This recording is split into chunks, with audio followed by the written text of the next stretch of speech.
There's dirt on my hands, strong like a tree. There's roots where I stand. Oh, I've been running from the law. Hope they won't shoot me down soon.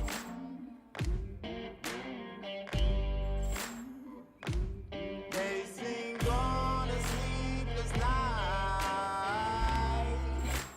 Try to catch me howling at the moon.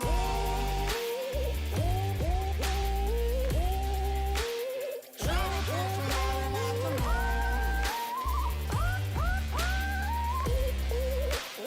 Try to catch me howling at the moon. Try to catch me howling at the moon.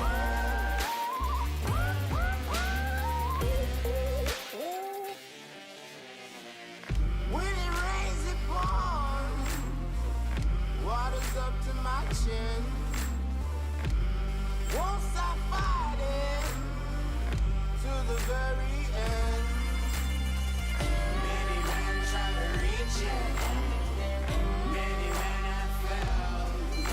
Well, if you wanna get to heaven, you gotta raise a little hell. And I've been running from the law.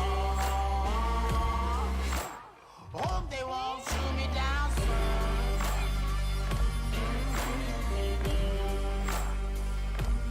They sing on a sleepless night.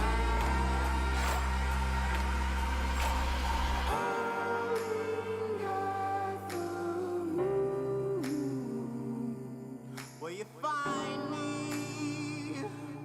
Hope you find me. I'll be back home soon. When the sun rises, when the sun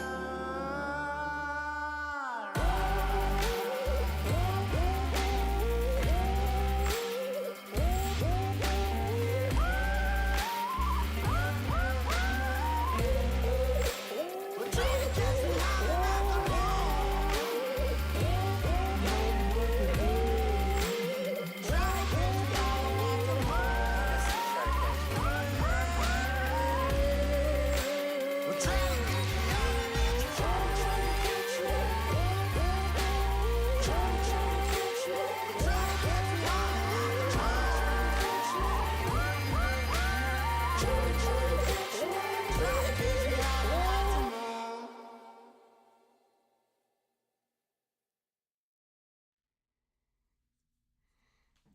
Man, what y'all up to? What's up? Somebody give me a sound check as usual. As usual. Somebody give me a sound check as soon as this thing starts. What y'all up to?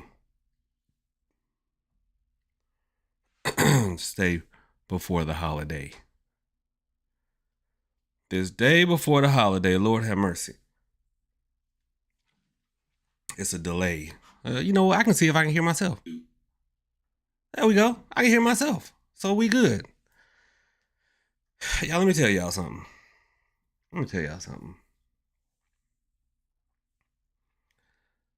"'Twas the night before the 4th, and all through the house, not a creature was stirring, not even a mouse. The snakes were all snuggled, all warm in their bed, with visions of mice dancing through their heads. And I in my kerchief, my nephew in his cap, we had just settled down for a cool summer's nap."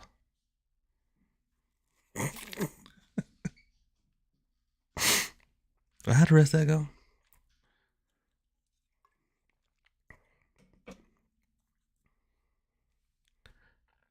Wait, but out in the yard, there arose such a clatter, I grabbed my Bethlehem and jumped out the bed just to see what was the matter. I looked out the window, and what did I see? A bunch of y'all crazy knick-knocks, drunk and partying hard as can be. Let me tell y'all something. I seriously was in the bed. I was in the bed. And I'm laying there, tucked in. Cause y'all, I cut the grass today. They delivered the mower. I cut the grass. It's feeling good. Got the lawn looking right. And so, I feel I'm good. I'm feeling good. Done showered, got the funk off, feeling good. Ate supper, and I'm laying in the bed. Right, Coco? Bars. So, and I'm like, there I did hear some more. This time I didn't think nobody was out there, putting in work. I knew it was fireworks immediately. And so I'm like, man, yeah, somebody really, really popping fireworks, right? I'm like, somebody really popping fireworks. They ain't even waiting. And I thought to myself, they probably, they had them a couple. And I also recall, you drive around the roads down here, you see Smokey. You see State Patrol. They sitting on the side of the road. They waiting. And I said, maybe I should do a live, let the people know some things they could do so they don't have to get their bail money together. This is what I'm saying to myself. And then I said to myself, self said, huh? I said, man, bump them folks. Shoot, they better, and they grown. They need to know better. I'm for real. It's how I felt. I already took my leave. I'm because I'm old. Even though I'm on a riding mower, that's work. And so I'm like, man, bump them folks. But still, I was thinking of workings that I would give out if I would have gone live. And I'm like, all right, I'm just gonna doze. I hit them up early in the morning before they start drinking. Lo and behold, then my Apple gimmick buzzes on my wrist. Sometimes I hate this thing when I'm trying to sleep and here it goes buzzing. So that buzzes. So I know something came in. So I grab my phone and here's the email. And what is the email about? A court case. And so I'm like, okay. I hear. I'm gonna get up. So which one of y'all? One of y'all probably at the package store. That's what we call them down south. Package stores. We all know what kind of store it is. I remember being a little kid riding around the car with my mom, my brother, and sister. And you see how package, because our neighborhoods is always like it's a package store, then a church and a Waffle House. That's what we got. And I'm like, Mom, if you have packages. If we had packages, you can go to that store. Mom was like, silly child. Then I grew up. I knew what the package store was all about. So I said, let me get on up. Maybe that's either one of these folks out here getting me out the bed because they know they about to get it in and wild out. Or maybe a spirit. I don't know. I ain't pulling no cards and ain't nobody whispered in my ear. So I said, let me get on up. What's up, everybody? Before we get started, let me get this roll call. What up, Nick? Hey, sis. What's up, Karima? What's up, DD? LIG Livid. What's going on? Hey, Coco. Coco, you must not have read the community post. Because I said for sure. I said Coco gonna come through and show out. I posted, y'all. If y'all didn't see the community post, I posted. I will give a free 30-minute class, Hoodoo class, on the topic of your choice to the person that comes up with the best name for our Hoodoo church. And I said, if you were in the live, you know what type of name I'm looking for. And I was like, Coco gonna come through and show out. Coco ain't did nothing. Hang on, Coco. What's up, honey's child? What's up, brown sugar? Hey, Tonil. What's up, Goddess T? What's up, Tyra? Hey, Lex. She's back. Lex went quiet for a minute. Hey, Vanessa. What's up, Natalie? Hey, Cameron. All right, so I was like, let's give out some stuff because, man, y'all, I know y'all can get it in. Guys, had it been a couple of years ago, I would have got it in with you. Had it been a few years ago, well, we would have went live and got it in together. But see, I ain't doing that no more. I'm trying to walk the righteous path. trying to. So this is what we're going to do. We're going to talk about some workings you can do on the holiday. Because you know why you don't want to get locked up on the holiday? Do y'all know? You don't want to get locked up on a holiday because depending on what type of charge you catch, you got to go in front of the judge, and the judge ain't going to be there on the holiday, which means you're not getting out. You're not getting out until what's tomorrow? Tomorrow's Tuesday. Shoot, y'all know it's gonna be a while. Even if you got the bond money ready, they gonna let you out until after the holiday. And you know how many people get locked up on a holiday? I mean, it's stacks and stacks. So shoot, you would depend on where you at in the pile. So we're gonna find out how to keep you safe, how to keep you out of there. Now, of course, we want to exercise, discretion and good decision making. Discretion and good decision making. But in these occurrences, I know sometimes we don't.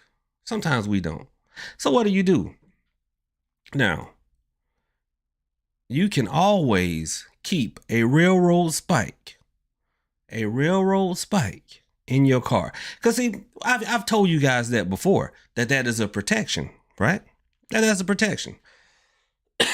But it's not just a protection against mechanical breakdown and somebody throwing at your car. Oh, no. See, that keeps you safe while you were navigating the car, even if the car navigating you a little bit. All right? Now, I don't advocate y'all going out that kind of way. Please call somebody, call a friend, call Uber. If you don't have no money, you do what you got to do. No, Didi, it's not Ogun. This is Hoodoo. This has nothing to do with the Orisha. This has nothing to do with the Orisha at all.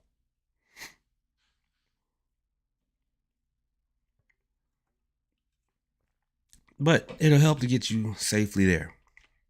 Now, an old trick that the old time root workers would do if they were going out partying, right? If they were going out partying, they would take a little bit of dirt from home and put it in their shoes. All right, y'all hear me? Take a little bit of dirt from home, put it in your shoes. Because that will get you back home. Okay, it'll get you back home. Please, y'all do these things. It'll help. Do these things, it'll help. Now, I know sometimes. Now I'm finna give y'all something that applies across the board. If you tend to, because y'all know my theme song. I've been running from the law. At times, yes. So, one way to not get caught is you need your friend and mine, High John the Conqueror. Because see, High John is known to party. But you know what he's not been known to do? Get caught. Ain't that something? He been known to party, known to deal in nefarious things, but he's not known for getting caught. So you need some of that energy. So if you're going out partying, make sure you got him with you. Somebody brought up Ogun, and I had to let them know that we're not dealing with the Orisha. We're dealing in Hoodoo. There are no Orisha in Hoodoo at all. No Lawa in Hoodoo. There's no Papa Legba in Hoodoo. There's no Ogun. I know one was Voodoo, one was Orisha, right? There's no Sarabanda in Hoodoo. That's Palo. Hoodoo is Hoodoo. So, I will say this. There was this priestess. She was up in Atlanta. And, for some reason, she was known to have lapses in finances, which I never understood because she would do readings from sun up to sundown. Have lapses in finances. And we know sometimes when it comes to lapses in finances, other things will lapse. Well, this one occurrence was her tag and insurance. Now, if y'all know anything about up there, right? Certain parts of Atlanta, you can ride just as dirty as can be because they too busy answering 911 calls to pull you over for traffic. But there are other areas, well, they'll pull you over for a brake light. So you don't want to just ride all dirty. And she was in one of those areas. And so, she was like, I need to go handle some business. And, folks like, well, go ahead. She's like, no, that tag expired. I don't have no insurance. I just can't be going. And somebody said, man, like you a whole priestess. You better load them Orisha up in that back seat and go and handle your business. And see, I know what they were doing when they said that, because, there was a little bit of infighting inside that Elay, and they were trying to pull her card a little bit, but that is something I believe in. That is something I believe in. Like, seriously, I will. Hey, Big Mama, come on, let's go. I gotta get there. Somebody messaging me about some money right now, but I don't want to be rude.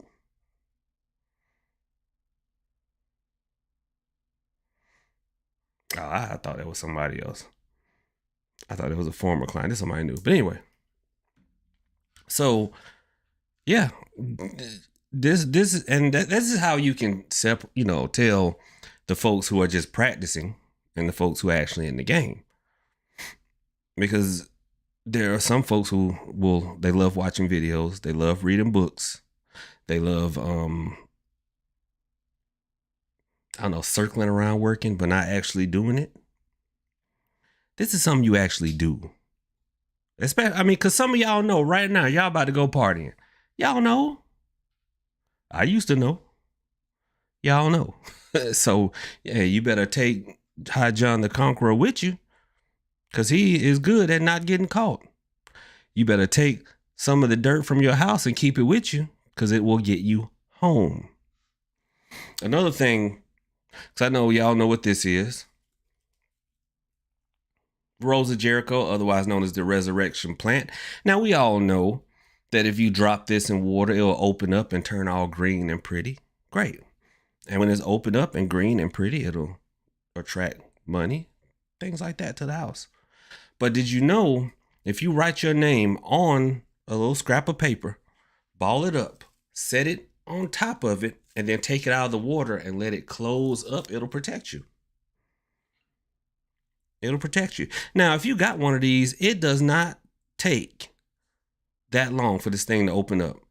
Like, if you've had one before in the chat, let me know. It takes like, a few hours for it to open up? Just a few hours. So if you have one, put open it up, put your petition paper in it, and then close it up. Pray the 23rd Psalm over it. Pray the 23rd Psalm. Now, what's up, Jess Martine? Hey, Brandy. Roses. What's up, Roses? How's it going? What's up, Pure Relaxation Meditation? Bars. What's up, IQ? Bars. Pure Relaxation Meditation. And I don't know. I think people, when they think about hoodoo or they think about any other spirituality, we think too reactionary. We need to think more. We need to be more proactive than reactive. People learn about workings, right? Learn about workings and then think, well, I'm just going to have this in my back pocket just in case. Well, you do know there's like a learning curve. You gotta get good at that working, right? You gotta kind of feel your way around it. I've always said this. You don't want to take karate from a book. Take karate from a book and then just like, all right, okay, so it says do that. That's what I'm gonna do, and then that's it. You don't practice, you don't spar, you don't do nothing. And then you want to jump in with your book training in the real fight. Man, you about to get that ace toe up. You better practice. The same thing with hoodoo. You need to practice. Make sure you're in alignment. Do you have your Bible verses, if there is one, memorized? Practice. All right. Now, this is the working that I'm going to give. And it's not just for when you out partying. This is for, any time that you may be engaged. Not that I advocate this, but you may be engaged to something that runs a little counter to what the law says you should be doing. Is this thing? What's wrong with this thing? You don't want me to be clear tonight. That's all right. I told y'all I need a new camera. I'm all blurry. But it might be my eyes. I don't know. So, see, that's too bright. I ain't about to be on here glistening. So, what you'll need is what we in Hoodoo call the monkey's paw. Now, this is of non-simian origin. Okay? Non-simian origin. But we call it the monkey's paw. See, now I'm clear. Anyway. So, this is good for when you need to slip in and out of places unnoticed, right? But you want to double up. And what you'll do is you'll take John the Conqueror root, set it in the monkey's paw, bind it all together, and keep it in your pocket.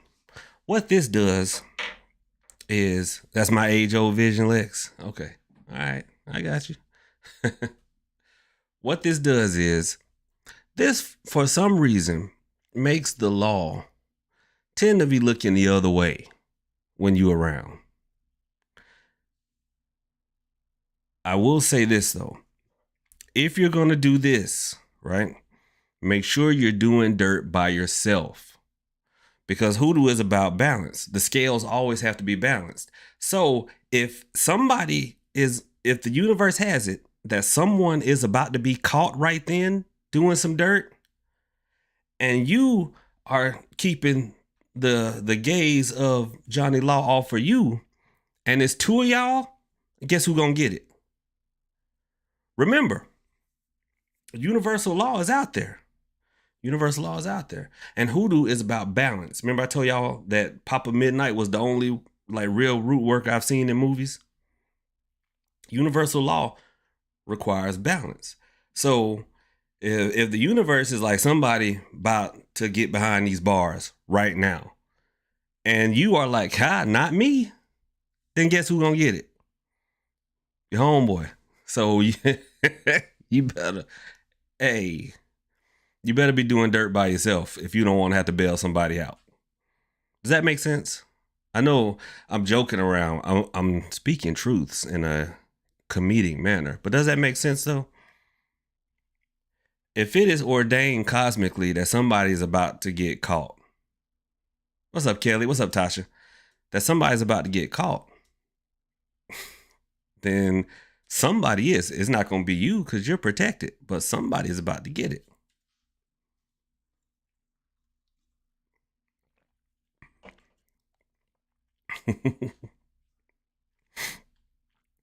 Roses, Roses, you missed the last live. Let me tell y'all. In case y'all missed it. My nephew been eating. And I've been cleaning these jars out. So absolutely, I have 1, 2, 3, 4, 5, 6. I have 10. Nephew been eating. And the funny thing is, when we talk about that cosmic law, right? And the universe needing balance. I mean, we see it in the world around us all the time. If you don't believe me, dig a hole in your yard. And just leave it. Just leave it. Don't mow around it. Don't do nothing. I guarantee you in a month or two, you won't even be able to find that hole. The universe got to balance stuff out. It's got to balance stuff out.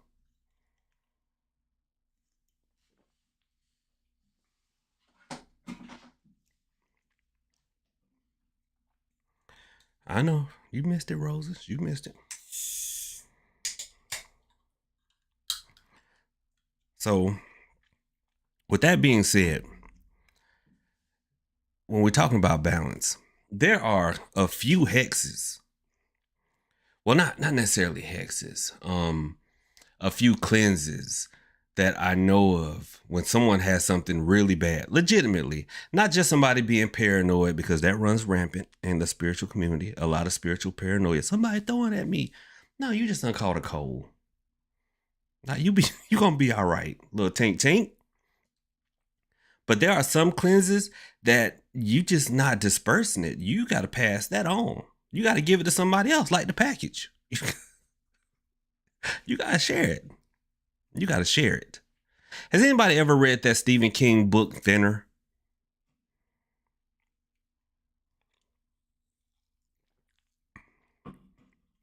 Anybody ever read that book?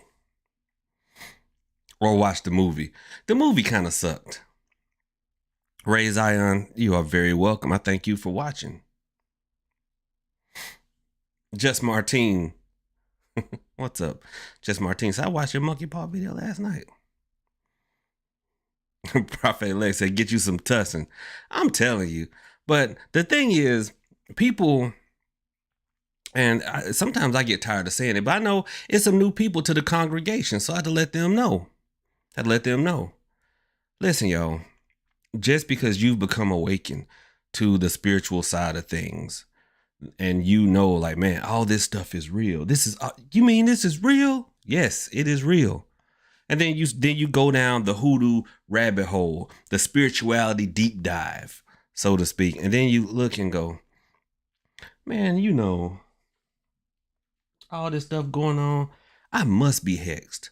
No, you just got some bad luck. Bad luck happens all the time.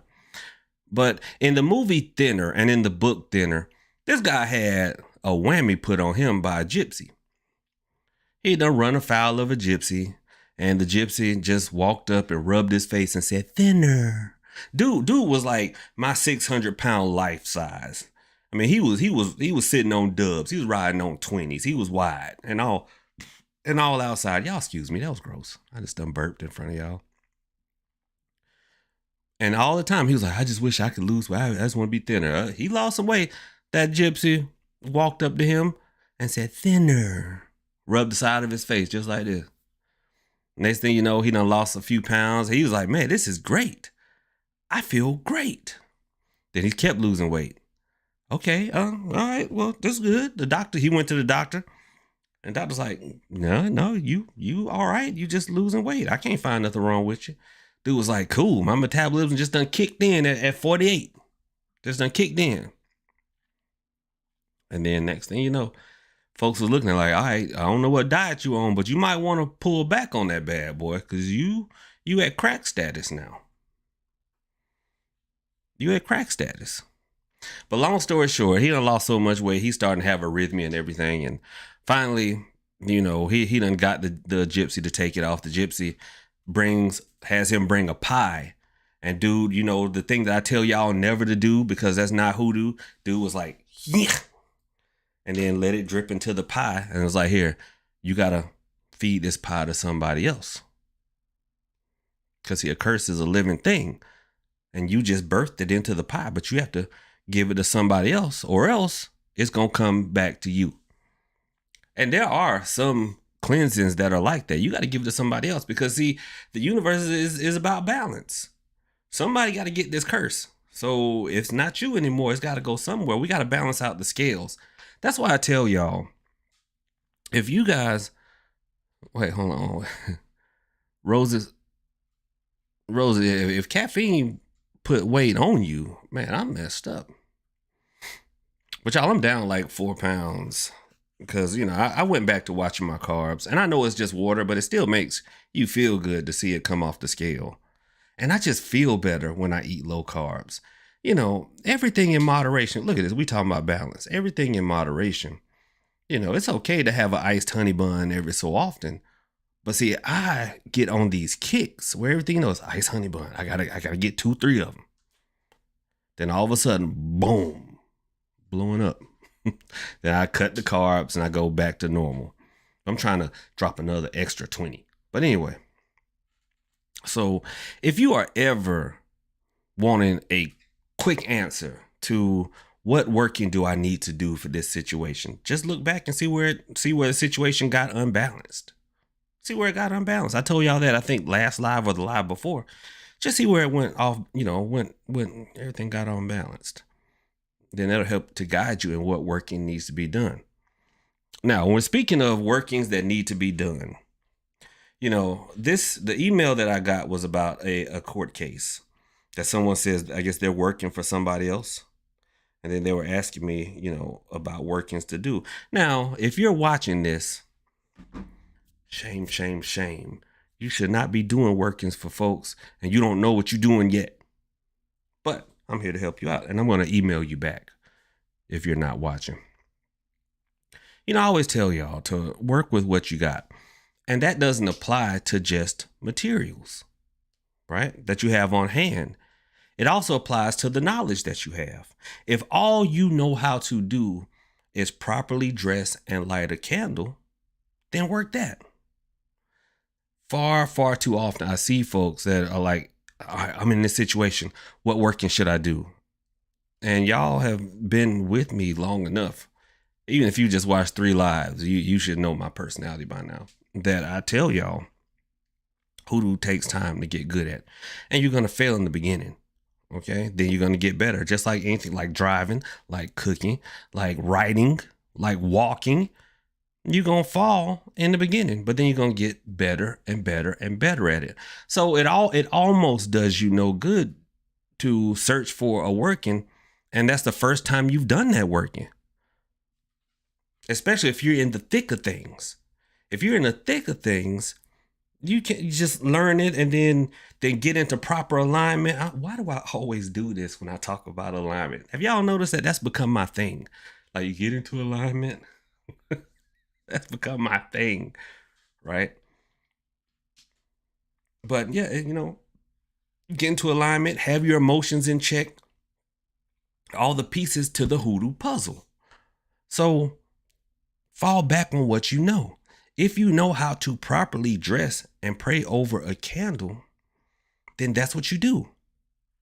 Now, let's say, for instance, a court case, because the person asked me, they're like, can you recommend a working, or will a just judge candle be enough? And without looking into the case, or looking into the situation, I really can't tell them. But I will tell you guys this. When it comes, Coco said, I went to Catholic. I did go to Catholic school growing up. Did I ever tell y'all that? I know I've said it over the years, but it's like we have almost a whole new crowd. Did I ever tell y'all? I did. I went to Catholic school. I went to St. Anthony's in Southwest Atlanta, in the West End. I went to St. Anthony's. I sure did. Kindergarten, first and second. And see, it's a church there. And across the street from it used to be a school. It's a great big red brick building. St. Anthony's. My mom put me in there. My grandma was dead set against it because how Southern Baptist folks feel about Catholics. They feel like Catholic is idol worship, like with all the saints. Grandma was against it. But anyway. So where was I? Yeah, I went to Catholic school. Man, them nuns were mean. Listen, that's one stereotype. Let me tell y'all something. Nuns come in 2 flavors. They either, sweet as pie, or they meaner than homemade sin. To me, nuns, you either got God or the devil right there. Right there. Boy, they were mean. And you used to have to bring your own lunch, right? You used to have to bring your own lunch. They were a Catholic school, but Catholic schools don't really fall under. I don't know. Let me text my sister. Let me see.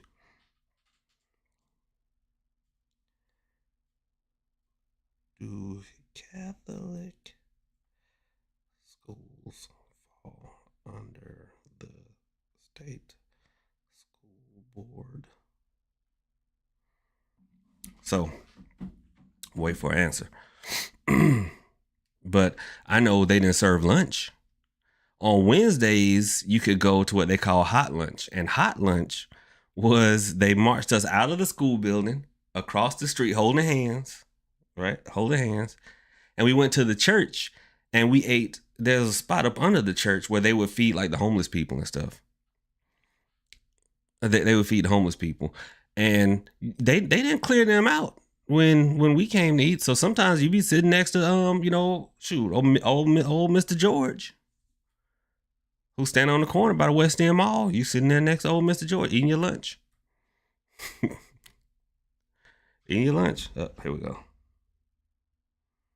Okay. So to my knowledge, they are considered private. Okay. Well, there we go. Well, that's how they got away with not having lunch. So you had to bring your own lunch, or you could go to hot lunch that you had to pay for. I mind you already paying tuition to go to this school. Ain't that something? That's something you got. Yeah, you got to pay to go to Catholic school. But it was good. I mean, it was so good that when I left to go to public school in the 3rd grade, man, I was so far ahead of them folks. It made no sense. It made no sense. I was like, man, I could have taught the class. Like, nah, you got to break it this way. You got to go with the grain of the graham cracker line. Don't worry about it. Yeah, I'm so lost. What were we talking about? Oh, that court case. So let's back up a minute.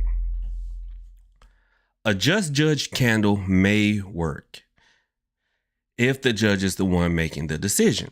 Like if you have what is called a bench trial, or if it's something small, like small claims court where there's not really a jury or something like that. That may work. If it's something more serious, oh no. Because see, in a serious court situation, the judge doesn't make the decision except for at the very end.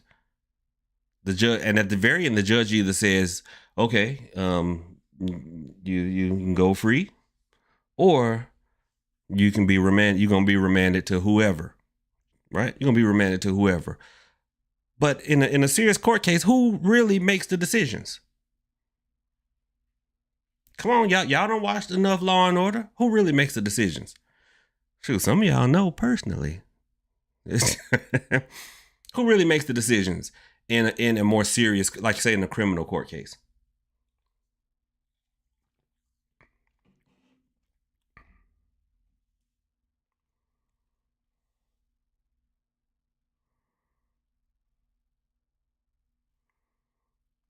That's not rhetorical, y'all. I'm asking.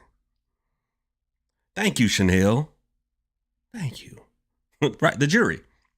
The jury makes a decision. So you burning a just judge candle when all the judge really does is referee. Y'all know that, right? In a criminal case, all the judge is the referee between the two opposing attorneys. They both, they fighting it out on behalf of the state or on your behalf. And the judge is the one who says, that's too late. That's out of bounds. That's in bounds. I object. Shut up. I object. All right, come on with it. The judge is the referee. So it would help. It would help for the judge to be on your side when it comes to refereeing. But guess what? Lawyers are good. You got to work on the lawyers too. Because you know what a good lawyer will do? I don't know what state y'all are in, but I'm in the state of Georgia. In the state of Georgia, a lie detector test is not admissible in court. Right? So they can be like, Your Honor, members of the jury, my client Coco says she did not scalp that lady and sell her hair on the black market. Say she didn't do it. She took a lie detector test and she passed with flying colors. Now, of course, there's going to be an objection, Your Honor, inadmissible, because you cannot use a lie detector test or its results in a court in Georgia. And the judge is going to say sustained, meaning your lawyer, that's going to be stricken off the records. But guess who heard that? See, they can say abstained. They can say sustained, whatever. That's not admissible evidence. But guess who heard it? The jury already heard that. The jury already heard that Coco passed the lie detector test. And your lawyer knew that. Your lawyer knew that they couldn't enter that in the evidence. They just wanted the jury to hear it. They just wanted the jury to hear it. So you want to work on the opposing attorneys as well. The opposing attorney and your attorney. Because sometimes your attorney will know a dirty, underhanded trick like that, but won't have the testicular fortitude to try it. So that's why when people come to me with a court case, I'm like, man, you got to run it. You got to run it. That's going to be a couple of bands for a court case. One, because that's a lot of time. I'm working with you from beginning to end of this bad boy. But two, I'm gonna have to work on that judge. I'm gonna have to work on this lawyer. Have to work on that lawyer. Gonna have to work on the jury. And who else?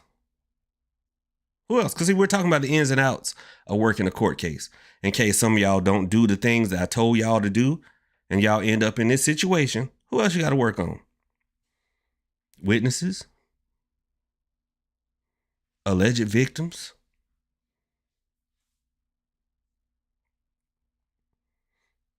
So that's why it would behoove you, if you're going to be doing this kind of work, you got to familiarize yourself with this types of stuff. I mean, shoot, I don't work so many. I might as well be a lawyer myself. Shoot. Hey, you know how many cases have been thrown out from paperwork getting lost? That's another work you can do. Confounding the paperwork. Get it lost. Have it time out so that it's not admissible because it was not there in the appropriate time. So that's why sometimes a just judge candle will not be enough. But what if y'all like, Prophet, I don't know all them types of workings. I mean, all I know how to do is dress an old raggedy tail candle. Hark. Then you do know how to work a court case. Just from listening to me. What do you know how to do? Like Just Martine in the chat says, can a sweetening jar work on the jury? There we go. There we go. So let's go ahead and play this out. Right? And we're talking about just all you know how to do is a sweetening jar and dress a candle. Let's play this out. What's up, Ron? Sweetening jar, the jury. Sweetening jar, the judge. Right? Controlling jar. No. Controlling candle for also the jury. See, the jury, you hit them with a sweetening jar and a controlling candle. Same thing with the judge. Confusion candle for the prosecuting attorney. Make them stumble and bumble over everything they say. All right. A doom candle. Doom candle over witnesses and alleged victims. Poison polished nail company. Ain't no such candle as that. You know what? Ain't no such candle as that. Y'all know what's funny? People know what sells, right? People know what sells. And so I've seen some of the most outlandish names for stuff out here. And people buy it up. I'm going to start. I ain't even gonna lie. I got stuff I gotta do. I'm gonna start. I'm like, look, here's some bitch begone spray. You spray it in your office setting. Just I mean, like, be gone, bitch, and they gone.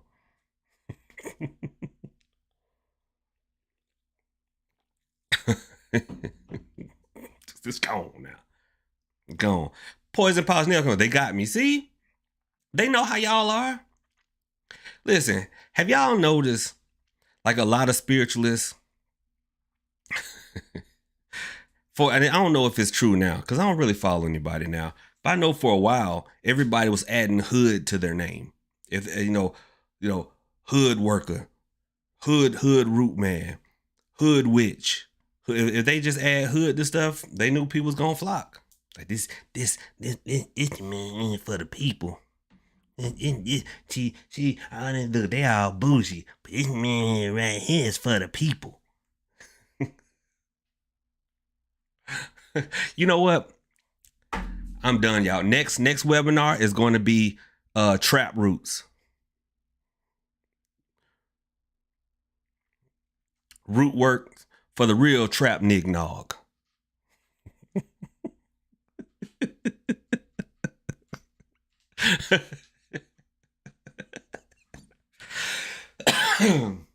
That's what I'm gonna do. That's what I'm gonna do. That's what I'm gonna do. Let me turn this up just in case.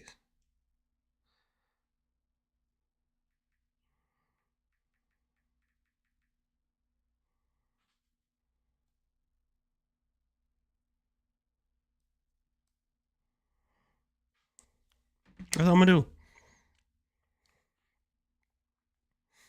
What's up, Alexis? Hey, Adrian. No, we're not voting on them tonight. We're not voting on them tonight. Put them in the comment section of that post. And there we go. That's right. Broken Prophet taking over for the 99 to 2000. Yeah, you're working with them roots, yeah. I'm telling y'all, this about to happen. It's about to happen. God bless it. God bless it.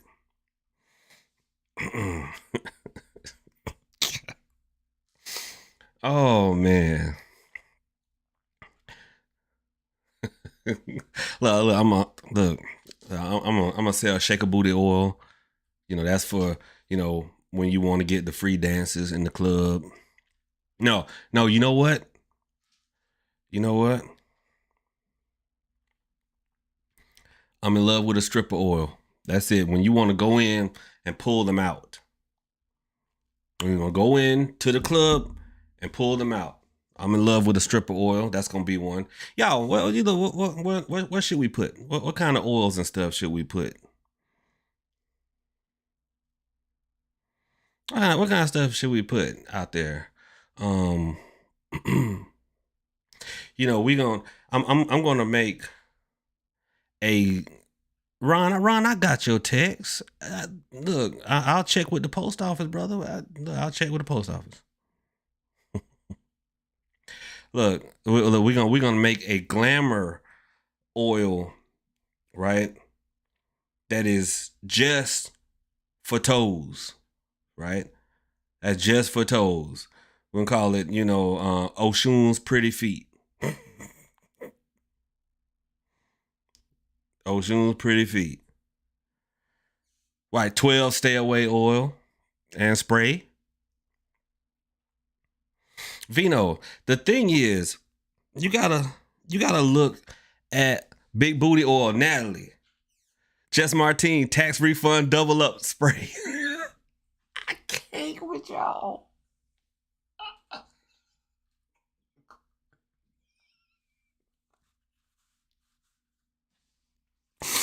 BBL oil, nymphe. you just rub it on and poof. Oh man, I can't. But see, the thing is, she don't see me or for cheaters. No, Tony, you know what's gonna be? It wasn't me. That's what it's gonna be. It wasn't me oil. Like that, it wasn't me. But you took me in the shower. It wasn't me. That's what it's gonna be. Right there. It's gonna be it wasn't me oil. So you can go out and do whatever you want and be like, babe, wasn't me. And she's gonna be like, okay, all right. It had just looked like you. Like they wearing the same clothes you wearing right now and stuff. But I guess it wasn't you.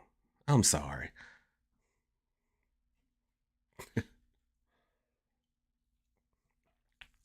Baby daddy get right, or sweet baby Jesus and the grown one too. She don't see me oil. No, you know what we're gonna call that? The she don't see me oil, we're gonna call it the roach oil. Where all you gotta do is freeze and pretend like somebody don't see you. And then they just go on past, like, whatever. That's what we gonna call it. That's what we gonna do. Look, because here's the thing, and I forgot who said it. Like, dang, Vino says, dang, you can really make up anything. Vino, the problem is this, right? The problem is this. People are just making stuff up. Because see, they know one thing, right? When it comes to hoodoo and every, I mean, I dare say also say one of the Orisha practices, voodoo or whatever, people will go down a rabbit hole. And what's the one thing that y'all do that I tell y'all not to do, but y'all do it anyway? And see, I'm honest with y'all, and I run a shop, but I'm a horrible. I like to say I'm a better businessman. I'm a better human being than I am a businessman, because I tell y'all the truth. When y'all get started, y'all just want to buy up everything y'all see. Don't know how to use nothing. You know how I know? Natalie, go. We ain't even got the lights on up there, Natalie, so you stay down here. But y'all start buying up everything. Everything. And see, most of my people are repeat customers, right? They know Profit gonna take forever to ship this, but when it come, it's gonna hit like a sledgehammer. Most of my people are repeat customers, either from readings, from work, or for products. Most of my people are repeat customers. But the other folks, they know that y'all just came into the practice. Y'all are hot and heavy. Y'all scraping y'all's coins together. And even if y'all never come back, there's going to be 20 people lined up behind you. I had somebody literally tell me that.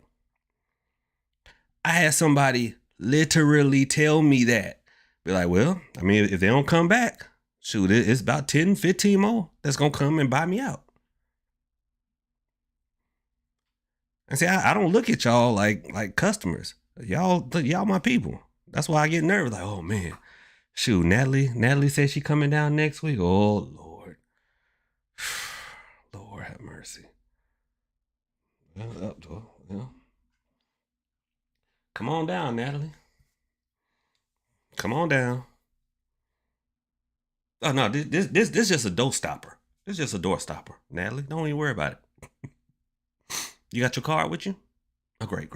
Mm-hmm.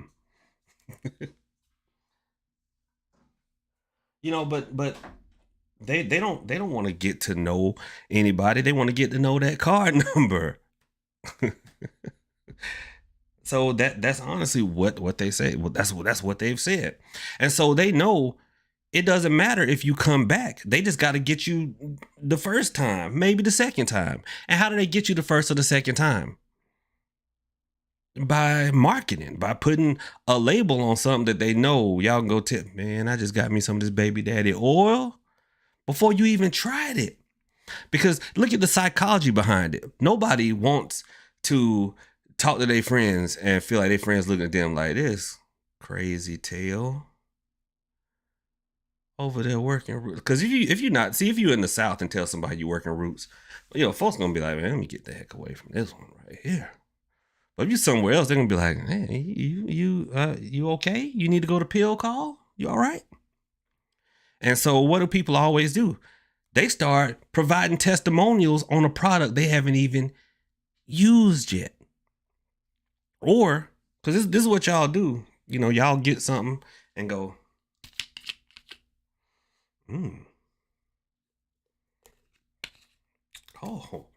Oh yeah. And then y'all tell somebody, oh, this baby daddy oil is the truth. You ain't used it. You just done sniffed it. But the other person like, oh, okay, well shoot, I'm gonna buy me some baby daddy oil. Next thing you know, baby daddy oil flying off the shelf. Coco, appreciate the $10 super chat.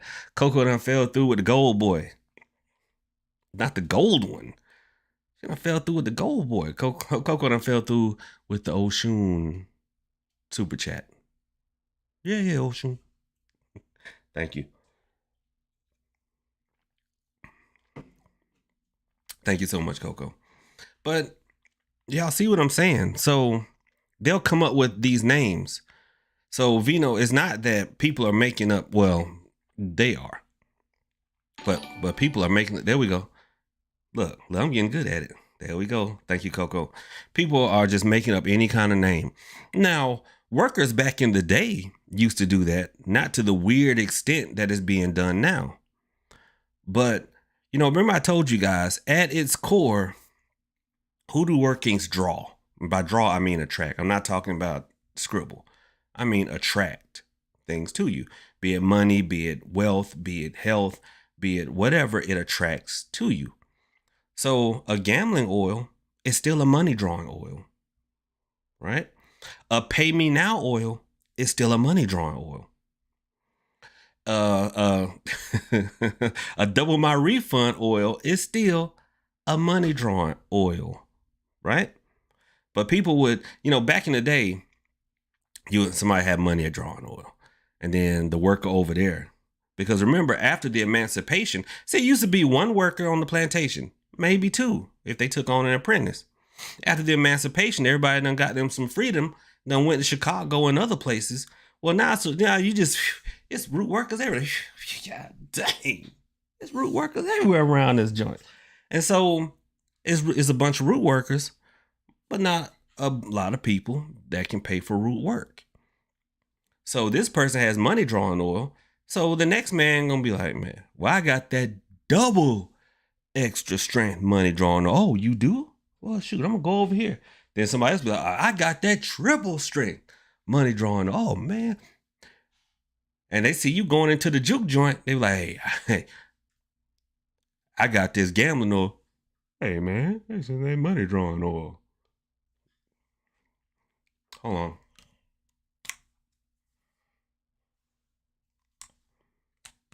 Now it's gambling oil, my guy. Oh, appreciate that, Prophet. Y'all see what I'm saying? What they did? It's the same oil with different labels. That's what they did. But at least back then, it was authentic oils. Now people just putting together. People just done went through books and was like, okay, I'm gonna pile all this into a jar and I'm gonna draw it off, and it don't smell like nothing. I done put a million different plants and herbs in it, and it just smelled like the earth. So they just start dumping perfume in it. That's what y'all buying.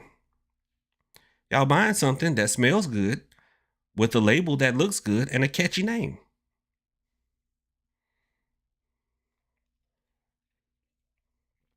Oh man, that was the wrong can. I have two different beverages up here. You ever have two different beverages and you think you getting one, but you grab the other one by mistake and it short circuits your brain for a half a second? That's what just happened. So that's what happened.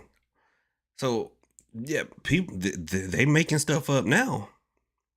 But before it was just marketing, but now it's on a whole nother level. Somebody asked me about, well, I'm not going to comment on that until I've actually researched it more. So until I researched it more, I won't comment on it.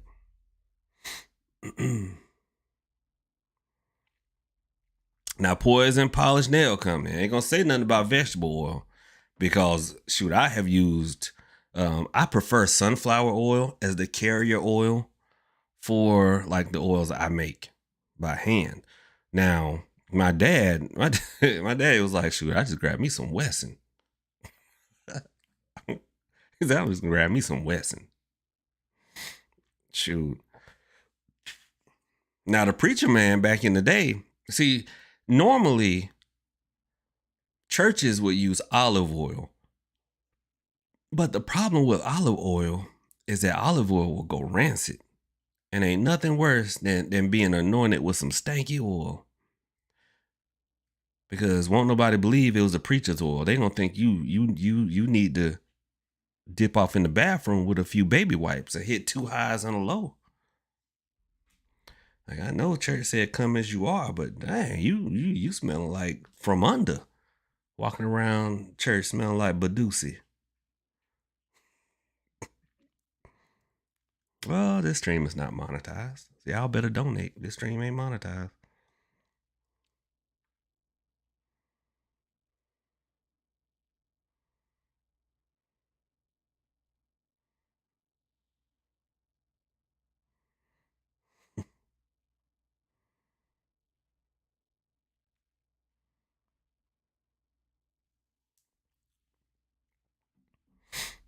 Yeah, I don't know what that Badusi be smelling like.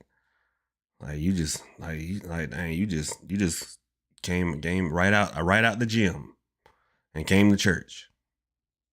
You was gonna hop right off the stairmaster and came to church. Speaking of which, now I'm not gonna call any names. I do not want to embarrass any member of our congregation. But it has come to my attention a few ladies on the mother's board have said that they caught someone rummaging through the wastebasket inside of the ladies' bathroom. Now, before we had a problem with the wastebasket looking like a crime scene.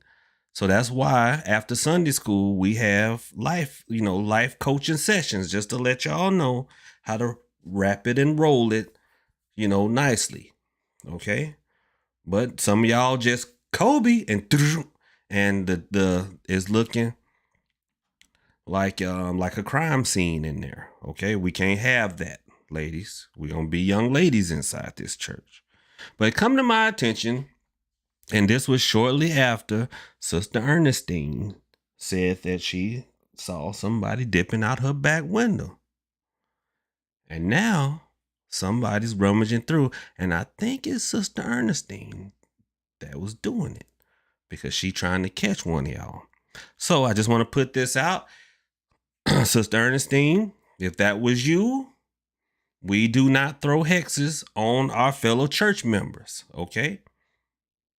If it was not Sister Ernestine, again, we do not throw hexes on our fellow church members.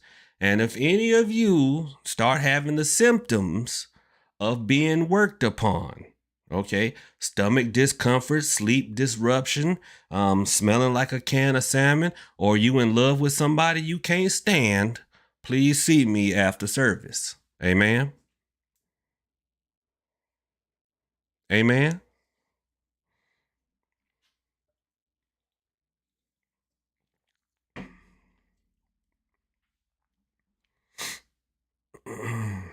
All right.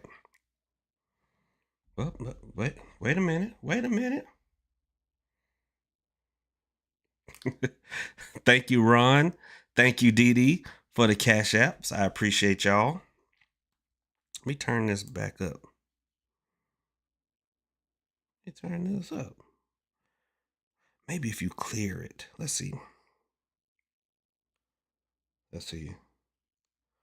Thank you. Your reaction is still pending.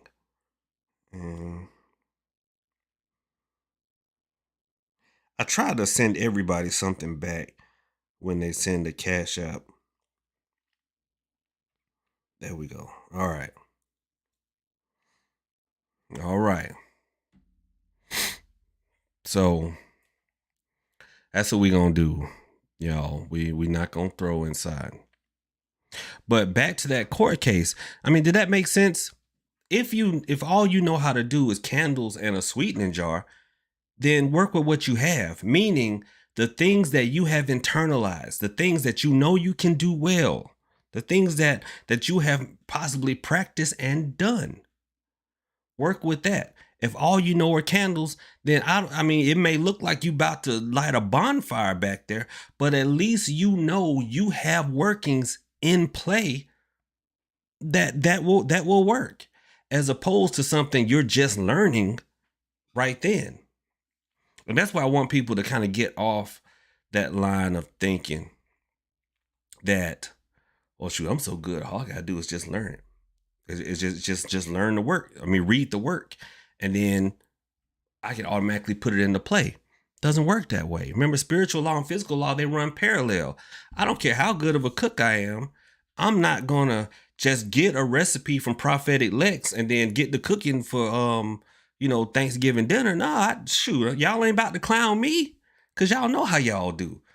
Thanksgiving dinner, cookouts, stuff. Y'all know how y'all do. Look, the one question, depending on how it's said, can make or break you. All right? Either, man, who made that potato salad? Or, who made the potato salad?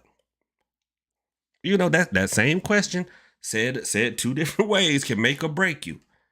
It's the same, you know. So y'all ain't about to clown me. I'm gonna practice that potato salad. I'm gonna have it. Shoot, hey, a couple of folks done approved of it before I bring it to the cookout. It's the same thing with the workings, y'all. Same thing with the workings. You cannot just read one and then there we go. Okay, no, you got to practice it. Same, you know. So if all you know is candles, then just light a bunch of candles, right? Let's say all you know is a sweetening jar and my freezer spell. I only talk about my workings, y'all. I only talk about my workings. I ain't talking about the other drivel that's being put out. I know that sweetening jar works. I know if you had my freezer jar class, I know that works, right? Sweeten the judge, sweeten the jury, sweeten the people that are witnesses on your behalf. Freeze everybody else out. ABC 123 Tootie says that's why I just bring plates, cups, napkins, and drinks. Not about to clown me. Y'all know what I do? And this is something me and my brother have done for a while. Like, we go to Publix. If you don't have a Publix in your area, you missing out. It's a grocery store, and you know it's man. Well, I tell y'all, it's more expensive than Wally World or somewhere else. But man, let me tell y'all, the food in Publix is great. Their fried chicken, I swear that y'all, all my black folks in here, why is it when we go somewhere and we eat their food and the food tastes good, we always blame it on some imaginary black grandma? Some imaginary black grandma. We always be like, man, they got somebody Meemaw back there cooking. There's a place near near where I am that they have like it's like a southern food buffet, right? They have a southern food buffet. And like I'll go there with friends, I'll go there with family, and we'll taste the stuff and be like, nah, me mom didn't make the cheese grits today. Like, me mom didn't make the cheese grits today. Nah, Karen made the cheese grits today because it's just yellow. It don't taste cheesy. Ain't no salt put in it. It's just yellow grits. But that's what we do. We always be like, no. Well, I'm telling y'all, Publix got somebody's grandma back there frying the chicken and making. I mean, their subs are good. Now, their Cuban sandwiches, although they are tasty, you know, their Cuban sandwiches are tasty, but you know, it's not authentic Cuban like you get down in Miami. You go down to Miami, man, get you a Cuban sandwich. Boy, it make you want to hop on the boat and go back. Just roll back. Like, I got to go where these things come from, right? But me and my brother always go to Publix. Whatever we have been appointed to bring, we go to Publix and get it. And then when somebody be like, who made the potato salad?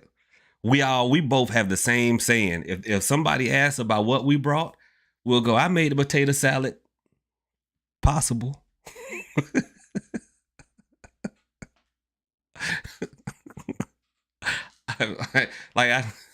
Man, who made the coleslaw? I made it. Possible.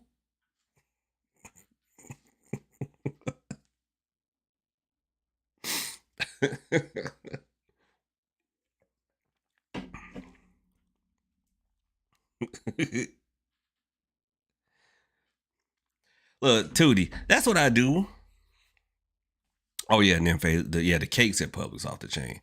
So Tootie, what I do is I go to the stuff that I know I like, right? Stuff I know I like. and I'll go ahead and pile it up. And if I'm gonna try something, then it gets a little corner of my plate. It gets a little corner, right? Just a little corner. Now, if I'm not at a buffet and I'm like I'm weird. See, if I go to a grocery store and I see something that looks good, like a new brand of honey bun or something, I always buy two when I'm trying something out. I always buy two because ain't nothing worse than trying something new and you're like, dang, and you only had one of it. So I buy two in case it's good. But see, I'm a trash compactor though. Man, y'all remember that show Fear Factor? Where they would have people blindfolded just eating stuff, or sometimes they weren't blindfolded. They'd be like here's bull nuts, and they like, I'd be the only one there. Be like, are we allowed to ask for hot sauce? I've been cleaning my plate off and been like, can we have more? Can we have more? Lex, y'all, we used to have. Lex, I ain't even gonna make that joke. Lex in the chat says, man, it's a KFC in Troy, Alabama that has a buffet.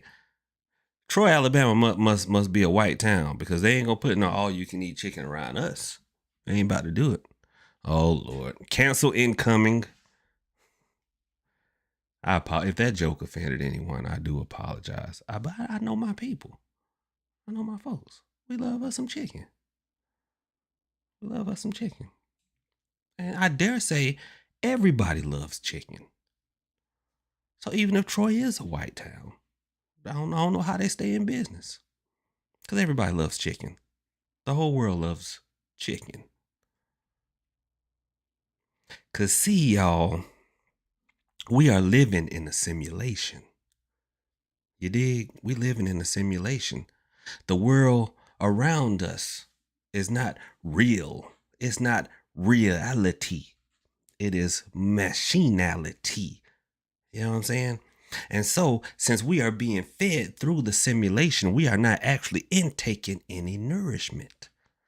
We are being fed a series of ones and zeros. But see, sometimes the computers could not figure out what something tasted like. That is why everything tastes like chicken. All right, y'all. I'm about to take a quick break, pay the water bill. I'll be right back. Talk amongst yourselves. Talk amongst yourselves. Choir, cue something up.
Climbing Jacob's ladder.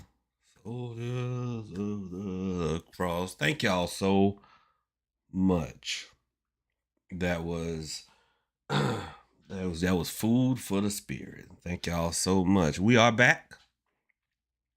We are back. Now, I just want to say, wait, is Nix? Nix, you still in here? You still in here, Nix? I went out to where my snakes are, and I have a python, and he's mostly white, named Alfredo. And the reason I'm asking Nix is because Nix remembers when I first got Alfredo, and Alfredo was small. Let me see if I got a picture of when I first got this joker. Let me see. Y'all be having pictures of everything.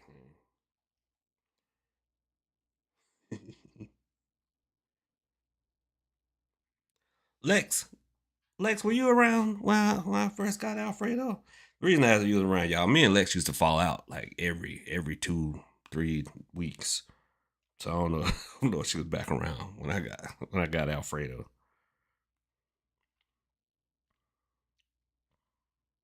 Let me see.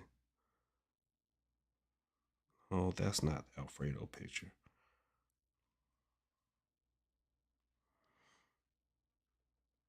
I'm trying to see.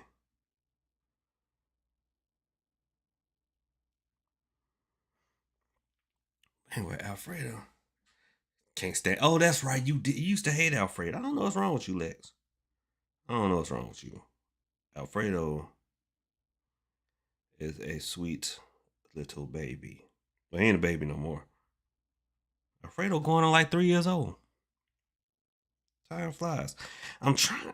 Where is you ever have so many apps on your phone you can't never find the one you want? I'm like, where is Google Photos? Y'all, Google Photos is the devil. You hear me? It'll just have pictures on there. It'll just have pictures. You like, I don't want to see that.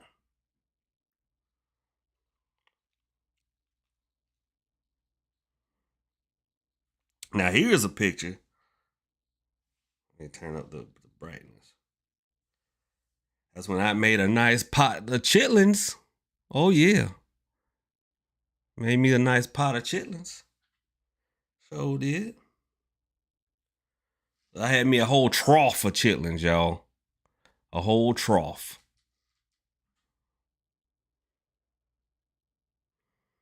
Anyway, let me find Alfredo.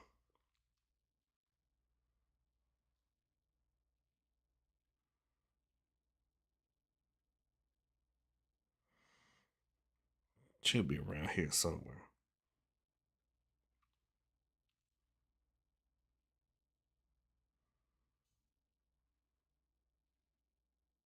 What is that? Oh, okay. Like that. that was a working. That I saw a picture of. I saw. I was like, I'm like, what is that blood?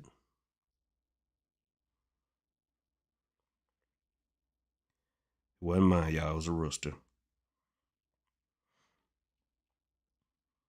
When did I get Alfredo?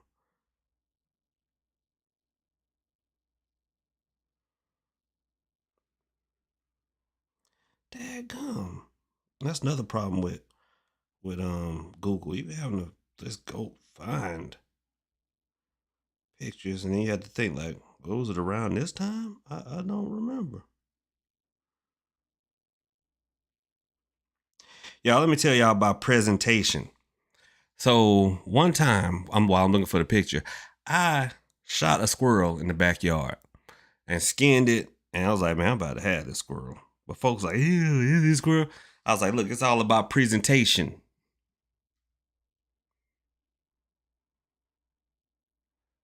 Y'all see that? Yeah, I know it's hard to see with the glare, but yeah, make that squirrel look tasty. So did. Know what y'all talking about?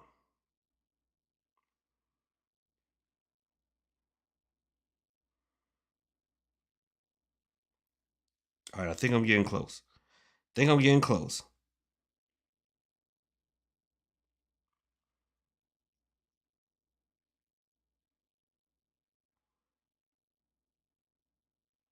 There's Nick and Lulu.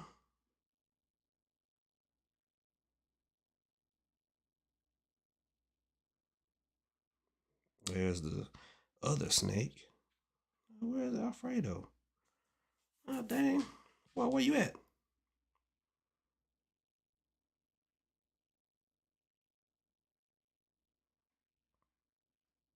There we go. So this was Alfredo when I first got him. I know it's hard to see with the glare and all the other stuff. If I hold it back, I know what. Let me try this. Let me try this. Does that make them easier to see? Hold on, let me try this.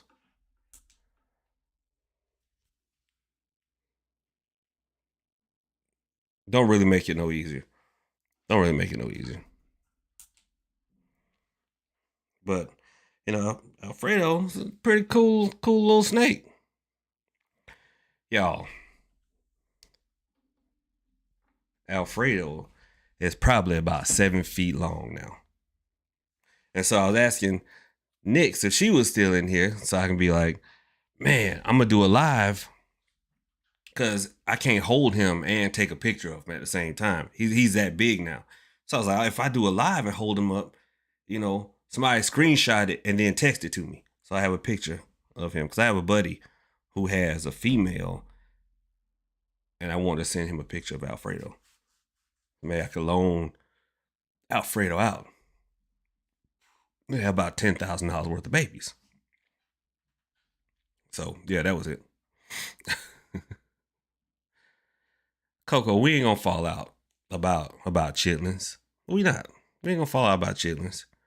Just be disrespectful to the ancestors all you want. I'm just kidding. I love me some chitlins. Dang, y'all know it's a chitlin shortage? And I'm not even joking this time. It is a chitlin shortage. And I see y'all asking for workings. I'm about to double back through the chat. Matter of fact, if you were asking some working questions, go ahead and drop them in the chat now. That way I don't have to scroll back up. Oh yeah, Martine, feeding them enemies. But yeah, it's a chitlin shortage. Now see, I noticed this. Me and Mr. J, man, I used to cook chitlins. Mr. J loved them. He loved the chitlins, right? And so I was like, man, I'm gonna go get us some more chitlins. And I looked, they didn't have, because I only like two brands of chitlins. One is called Aunt Bessie's and one is called Uncle Lou's. Couldn't find them, right? Couldn't find them. Because I don't like the big red bucket of chitlins, because you just paying for water and poop with that. But the ones I like, the ones frozen in a block. And so, man, I was looking for chitlins, couldn't find them. So I was like, man, let Google do the work.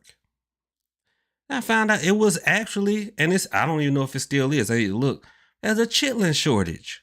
You know, during the pandemic, I guess, you know, they couldn't find workers. And a lot of them just shut down. They're like, oh, we done made all the money we gonna make off chitlins. Let's shut down. I'm like, man, darn. I miss me some chitlins. They sell chitlin loaf, but it ain't the same. It ain't the same.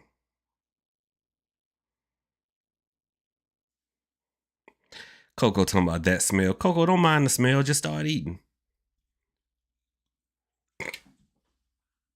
Mm-mm. Mm-mm.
I promise y'all on everything I love. That was not intentional. Lord.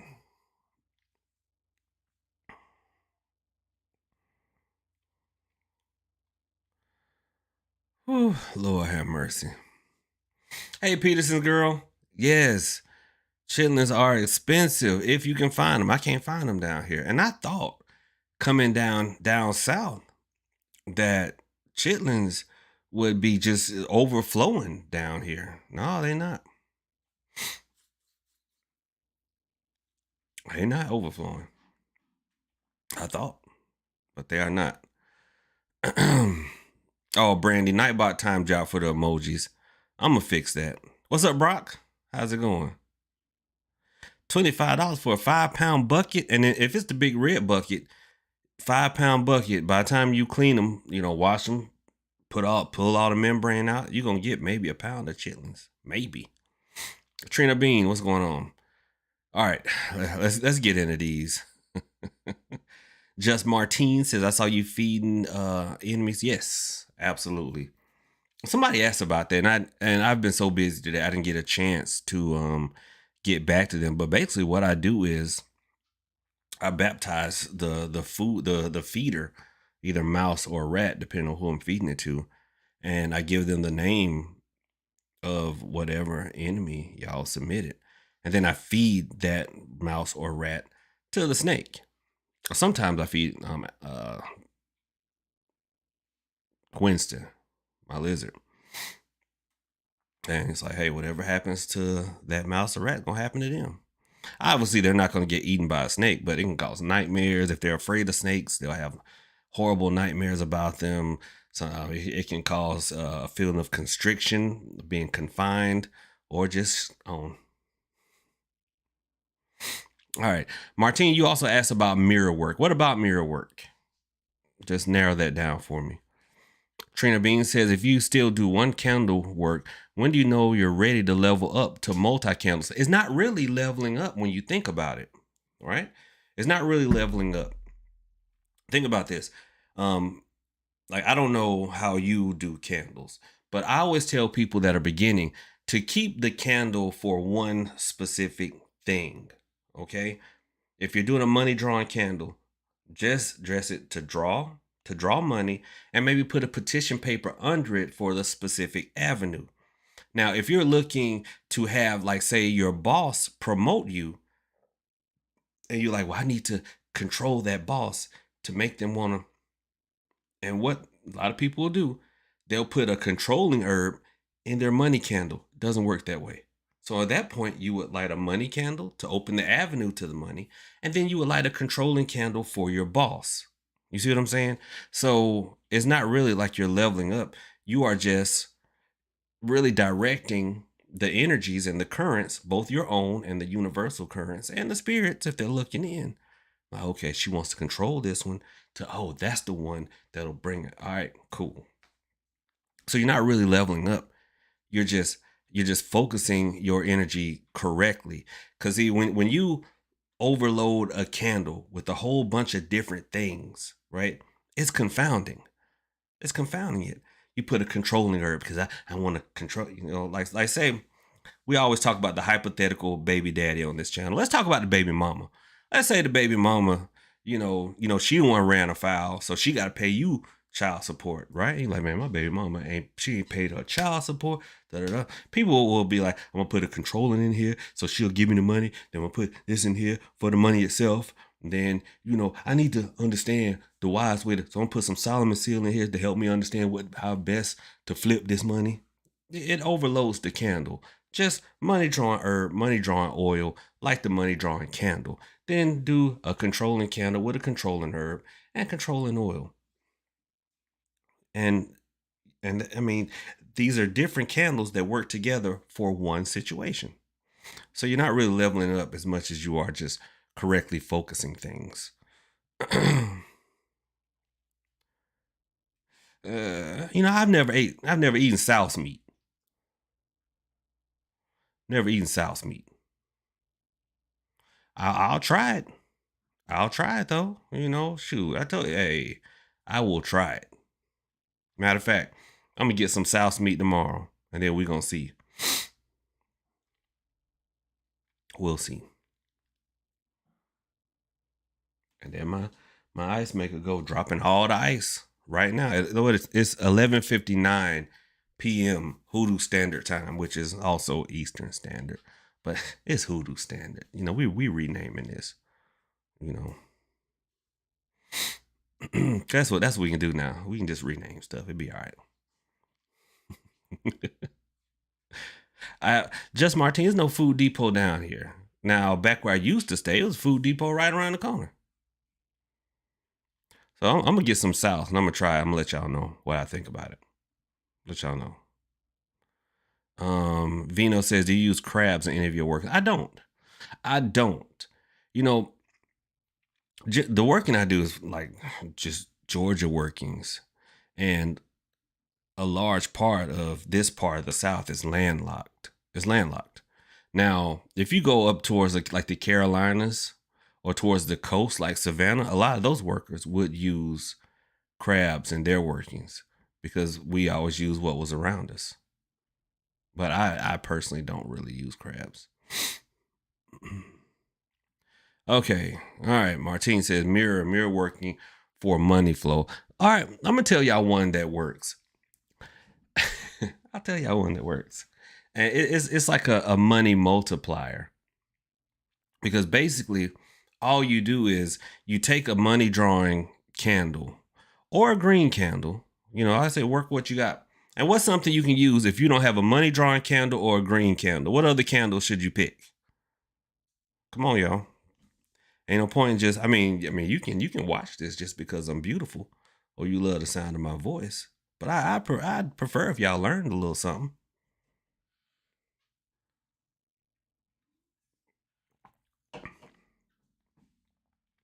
What other candle color can you use that is often a lot easier to find? Right, Trina, white. Right. So what I do, hold on. You know, I used to keep. There we go. I just couldn't see him. This is what you're going to draw. So let me know. When y'all done screenshot this. Let me know when y'all done screenshot this. You're going to draw this.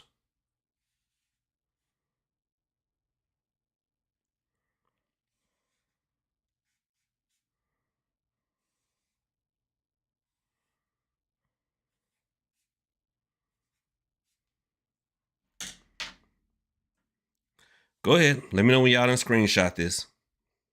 Or screen capped it, whatever. You know. Because I ain't going to hold my hand up here forever.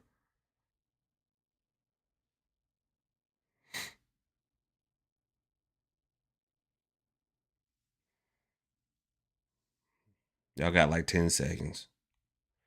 10, 9, 8, 7, also known as 7, 6, 5, also known as 5, 4, also known as 4, 3, 2, 1. All right, cool. So you draw that on a sheet of paper. Set the candle next to it. Light the candle. Take some money. Put the money on top of this paper. On top of it. Say the Lord's Prayer, not the Lord's Prayer, Lord, the 23rd Psalm, but you're focusing on my cup runneth over. Now, here's the thing. When you see your cup running over, this is a very important part of this, y'all. When you see your cup running over with bills, it needs to fall and then multiply. Fall and multiply. Fall and multiply. See, when you put the money next to the mirror, like because you want to do this in a bathroom mirror, but if not, set a mirror up in front of your working. What happens is visually you just created 2 stacks of money, right? And that's what that working does. It doubles your money. It doubles your money.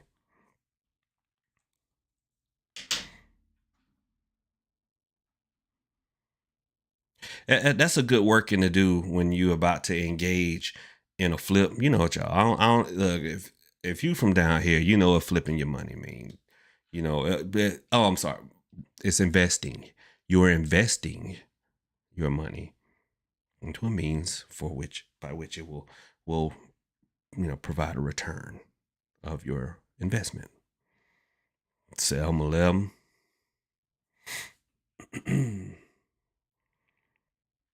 That's good working for flipping. Now, while we're on the topic of mirrors, Brandy Fields said, I have white tea candles and you have all you need. You have all you need. Shoot. So let me tell y'all something. Somebody asked me, how to go about closing portals once you've done workings. And I've been, I am a traditional worker. I don't necessarily like, oh, that's just bupkis. No, everybody works differently. I'm not talking about hoodoo, which is, everybody that works differently in hoodoo. I may be more comfortable with candles. You may be more comfortable with dirts and sticks and twigs, right? Sticks, stones, roots, and bones. I hate that was such a terrible, horrible book because that title was catchy as hell, but the book was utter garbage. If y'all have that book, throw it away. Throw it away. And a sister wrote that book too. I was so disappointed. I was like, sis, why you do that? Why you do that? But anyway, people talk about portals. And I'm like, oh, but then I thought about it, got into my brain meats, and I said, well, portals are a thing. If you really think about it, every altar that involves a spirit is opening up a portal. Every time you do a reading, that's a portal. That's why I tell everyone, where should you never, well, I won't say never, because, sometimes necessity dictates, but where should you avoid doing a reading?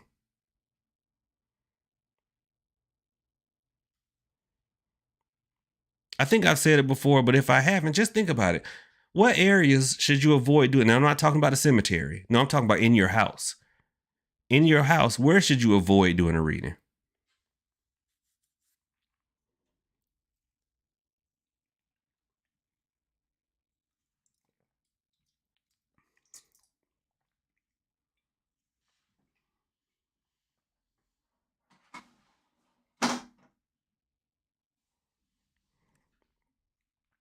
Bedroom. Yeah. Bedroom. Yeah. I'll take bedroom. I was thinking specifically on the bed, but bedroom. Bedroom is one. Vino said the other one, the dinner table or wherever you eat. These are two places you should really try your best to avoid doing readings, simply because you are reaching out into the void, so to speak. And you may be reading for somebody who ain't righteous. You might be reading for Natalie. And, Natalie might have a little something going on there. Because, see, here's the thing about doing readings, y'all. The current flows both ways. It flows both ways. So you reaching out, touching Natalie's spirit, but it's a cooperation. It's a cooperation. A successful reading is about cooperation. So when you doing that reading, the channel is open. And if Natalie got something going on, you don't want that coming by onto your bed where you're gonna be sleeping vulnerable, just feeling all vulnerable. Where you sleeping vulnerable, or where you take food into yourself, because we know that spiritual things can have physical consequences. That's why we do what we do, because spiritual things have physical consequences. Natalie, no, I'm just playing. Right. Yeah, the other night, I said, let me take a sneak peek into Natalie's world. And I felt a spiritual hammer hit me on the head. I was like, oh, no. It's enough of that. That's enough of that. I had a dream. I don't know what Natalie looks like, but I had a dream. Me and Natalie got into a fight. It was like a sword fight. I had Lucille, and she had a big old hammer. We just clack, clack, clack, clack. And then we both just said bump it and started drinking. So, yeah, you don't want, because somebody's, I'm not going to say Natalie no more, somebody's gunk could be sitting right smack dab on your table, and you done sat your plate right in it, brought it into yourself. And we know these things happen. Spiritual things can make it into your physical body. Some of y'all been doing readings on your bed. And then y'all do the grown folks on your bed. And then when y'all done left your bed, the relationship just doesn't have problems. Doesn't have problems. Brock, my friend Brock. No, but in actuality, Brock, that's one place you can do a reading because of what you just joked about. Seriously.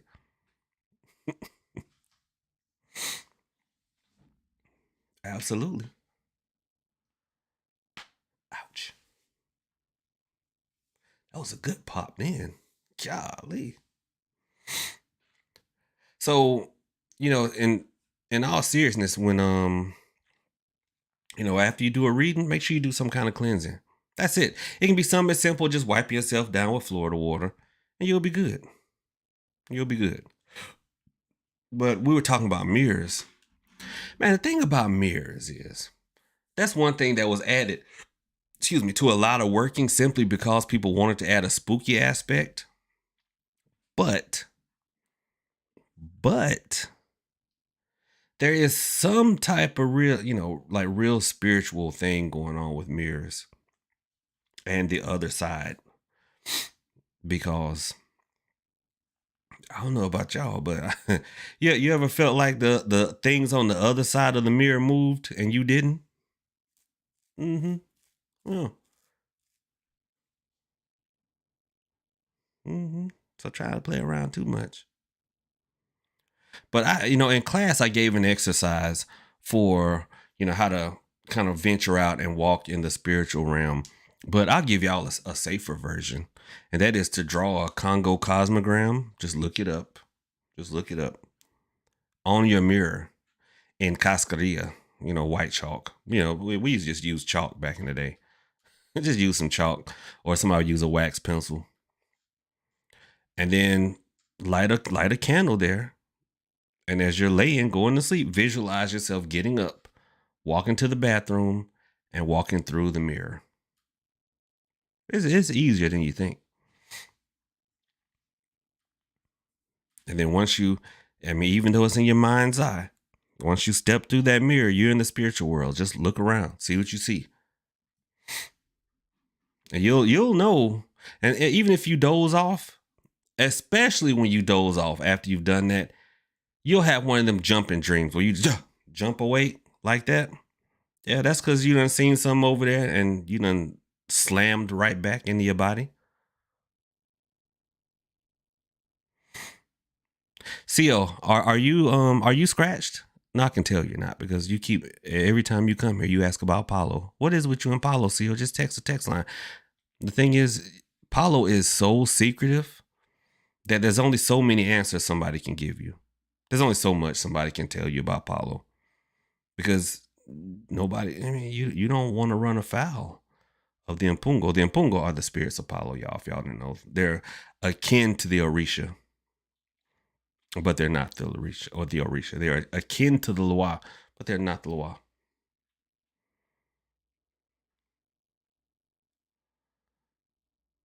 Every time CO come in here, CO start asking about some Paulo. Come into the Hoodoo channel, asking about Paulo, which I don't mind. Oh, God almighty. That was a good one. Peterson girl talking about Candyman. Well, don't be playing around here. Now, y'all know one of these folks from Reddit gonna be like, well, Candyman was an actual spirit venerated. by our ancestors. And so you can do that working and call him forth to your enemies. But now, see, they think it's just a movie. But we know better. Y'all know, Reddit. It's going to be on Reddit. What's up, Dorothy? See, Sarabanda, all the Mpungo are feared. Well, I wouldn't say feared as much as respected. All the Mpungo are respected as fearsome forces of nature. And so I won't say it's one more than the other, but Sarabanda is very strong and very aggressive. And when Sarabanda works against someone, he doesn't really hide it. He lets everyone know, like, I'm the one that just beat you by the head. Now what you gonna do? Nothing. Like, that's his energy. And so someone who is able to work with Sarabanda, people tend to not mess with, because war and iron are more his things. CO, you really don't understand hoodoo much if you think that we work mainly with the dead in hoodoo. But yeah, I look. Karima said he can send the bees to your enemies. Y'all, the scary part is this. Do y'all remember hearing about Candyman and Bloody Mary when you were little kids? Right? And we would tell these stories and scare each other. You can't tell me when you were a kid that wasn't real to you at some point, right? You can't tell me as a little kid that wasn't real. And you would get scared if somebody started to do it. Like, I'm the oldest. And I have a cousin, we're the same age. Well, he's like a couple of years older than me. And my brother, he was like the baby. Oh man, we used to terrorize my brother. And so he used to be like, Candyman. My brother would be like, stop. Like, he was scared of us saying that for the third time. Well, he was scared because it was real to him, right? That same belief and reality, right? And the boogeyman, right? That same belief and reality is what birthed Saint Expedite. And remember the last live, we talked about how if you buy like store-bought oils from an old hoodoo shop, how the belief from all them old men and old women for years was fueling that stuff now. Same thing. It's the same spiritual mechanism.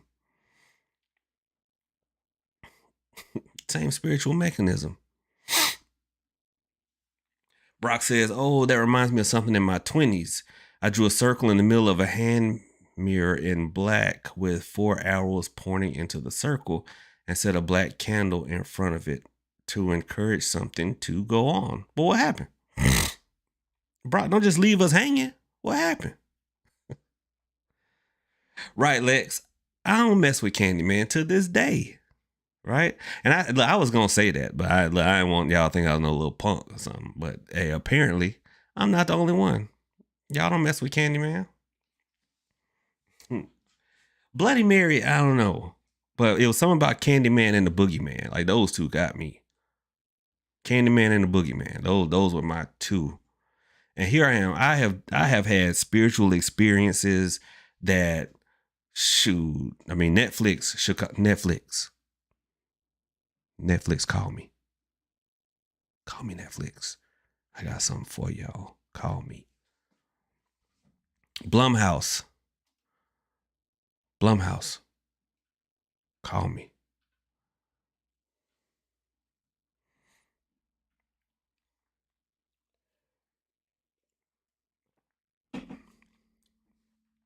Tony sells ATL. So I don't mess with Candy or Mary. Candy, Mary, or Bloody. Yeah, Babadook, I had never heard of Babadook until I watched that movie. It was a good movie, though. I say I kind of felt for the mama in that movie because I mean, you know, you don't want to have the weird child. Nobody will admit it, but you don't want to grow up with the weird one. Like, you know, I mean, raising, like, you looking at them like, damn, how my baby turned out so weird. That must be the mama genes, because I ain't do that. And I saw her getting frustrated. I'm like, I got a nephew. I know what you mean. You get frustrated with them. You love them anyway, but that don't mean you don't get frustrated. I mean, you don't get frustrated. I saw, you see it on her face when it was a scene. They were driving. He's in the backseat just kicking and kicking and kicking, and she was just like, I just can't take no more. Like, whew. Karima says the only movie that jacked me up was The Grudge. The Grudge didn't bother me, but y'all know what did? The Ring. The Ring. The Ring was a movie that I was just like, man. And what else? The Ring got me. The Blair Witch Project. I saw the Blair Witch Project when it first came out, like in theaters. And I was like, man, them poor little white people. Man, them poor little white people. They should have came to me or my grandmama or my daddy before they went into them woods. We would have made sure they were all right. We would have made sure they were all right. Now they said La Llorona. Yeah. You know what? The thing is, La Llorona is based off of actual. Let me tell y'all something. Don't go messing around in Mexico. Do not go messing around in Mexico, because remember I told you the reason white sage doesn't work across the board like so many people think it does is because that's a Native American practice. So they know the spirits. One, they know how to actually do it, because y'all just be doing anything. Y'all be voguing, holding. Y'all remember that dance, the Vogue? I mean, I never did it, but it was a good song back in the day. Y'all don't act like y'all didn't like some Madonna back in the day. She look weird now, but back in the day, yeah, she was jamming. But that's what y'all be doing. Like, they know how to actually do it. They know what spirits to do it with. Y'all just think it works with anything, and it doesn't. And the reason it doesn't is because when this is a melting pot here in the U.S., it is a melting pot. We all came from somewhere else. And we brought our spirits with us. And so there's some stuff. Look up Mexican folk tales. I had a buddy who used to tell me about stuff, and I was like, I ain't going down there. I have a goddaughter. Bless little Tink Tink's heart.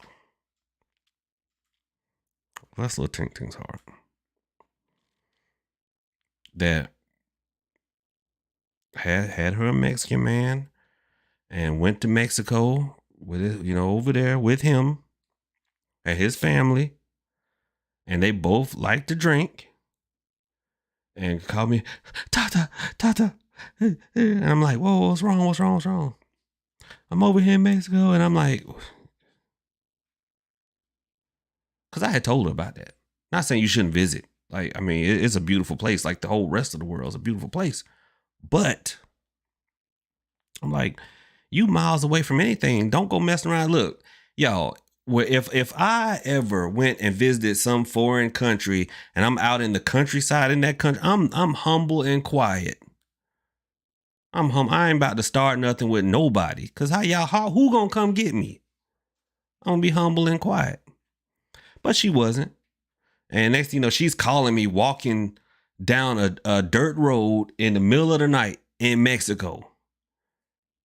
And I'm like, man, let me tell you, that's something you don't do. They have a spirits called, the strangers. I forget what my buddy said. I think it was the strangers. He may have said something else where, I mean, they just come and walk alongside of you on the road. and you just have to walk with them and not acknowledge them. Because if you acknowledge them, they gon' man, the hair's starting to, they gonna delete you. They're gonna delete you.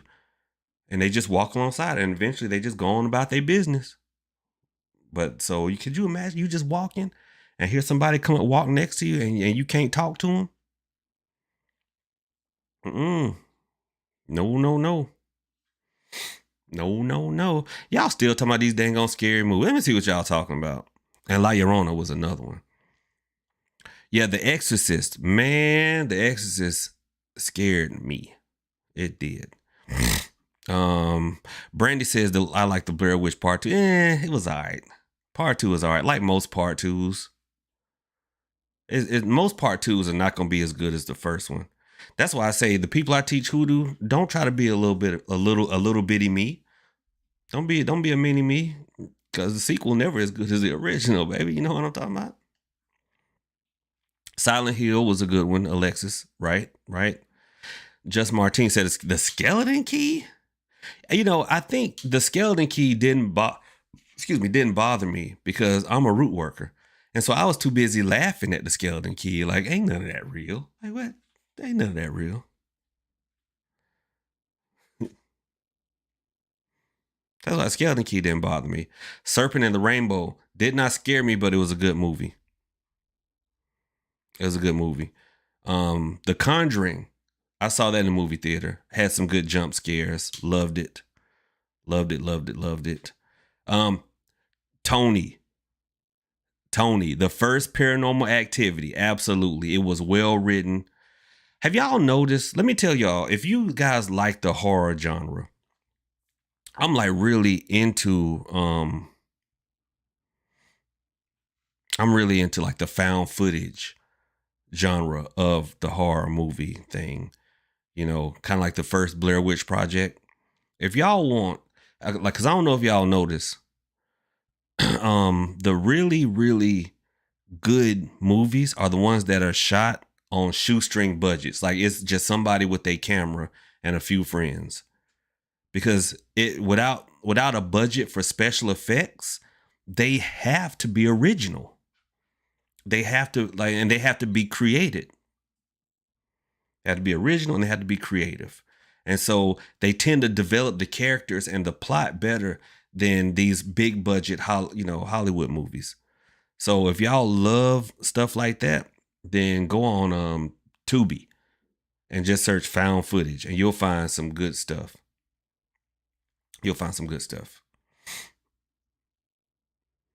Now, I'm with Peterson Girl. I love horror movies, but when it says based on a true story, I'm like, whew, sheesh. Dorothy says The Shining. Now, there were two versions of The Shining. You have the original one directed by Stanley Kubrick with Jack Nicholson in it. And then you have the second one that I think was, I forget which network made it. The first one was just loosely based around the books. The second one was more accurate, but I liked the first one. And it shows how, a director is important. Because, you got Jack Nicholson in it. And I mean, that movie was iconic. Like, everybody knows the two little twin girls in the hallway scene, or the blood rushing, getting off the elevator. Like somebody done pressed the button for it. The blood just got out the elevator. And so it was great. I mean, it was great. Vino says, Prophet, what did you think about Spell? I thought it was an entertaining bunch of hot garbage. Now, remember, when I looked at Spell, I looked at it from the eyes of a root worker, the same way I looked at the Skeleton Key. The Skeleton Key I thought was very entertaining, but there was no real work in that movie. And the same thing with Spell. And the problem was, and I think I was laughing with Prophetic Lex about this. I said, you're going to have some knick-knocks out here trying to make boogeties for real. Folks going to be out here trying to make boogeties for real because they don't watch that movie Spell. But yeah, the exorcism of Emily Rose gave me the heebie-jeebies, because I don't know if y'all actually looked up, because there are some tapes of the real Emily Rose's voice when she was possessed, don't watch them in bed at night because you gonna turn the lights on. You're gonna turn the lights on.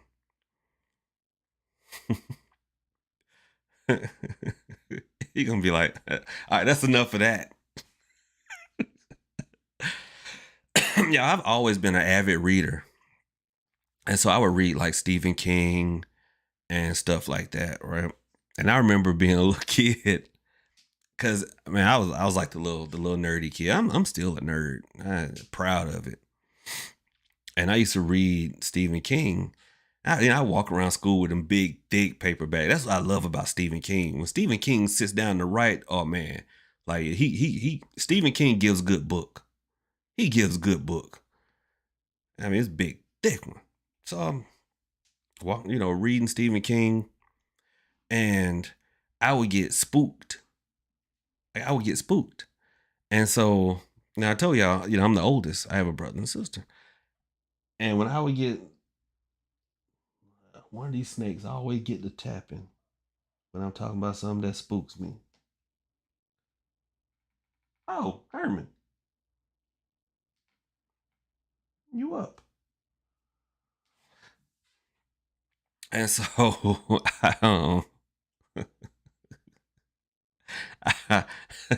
whenever I get spooked, I would go get one of their books, a little kitty book like Amelia Bedelia or something, and read that. It's like I had to cleanse my brain so I could settle down. Ooh, Trina got clipped. Trina, you up there trying Nightbot? Nightbot don't play. Nightbot does not play. I got clipped. What did you do? Let me see. Oh, Trina, don't listen to them recordings. I'm telling y'all, it's gonna spook you. Just Martin, yeah, Pet Cemetery, the first one was good as well. Mm-hmm. Y'all, shoot, make me want to hop on Discord. Lex will tell you, back in the day, we'd be on Discord watching all kinds of stuff. And then we fall out. Y'all, Lex is not in my Discord now because we used to fall out. I used to kick Lex out my Discord like every 2, 3, 4 days. Like, get out. just get out. Dang it. Right, Coco, you gotta watch something funny after something scary, right? Tony, the others was good. Absolutely. The others was good.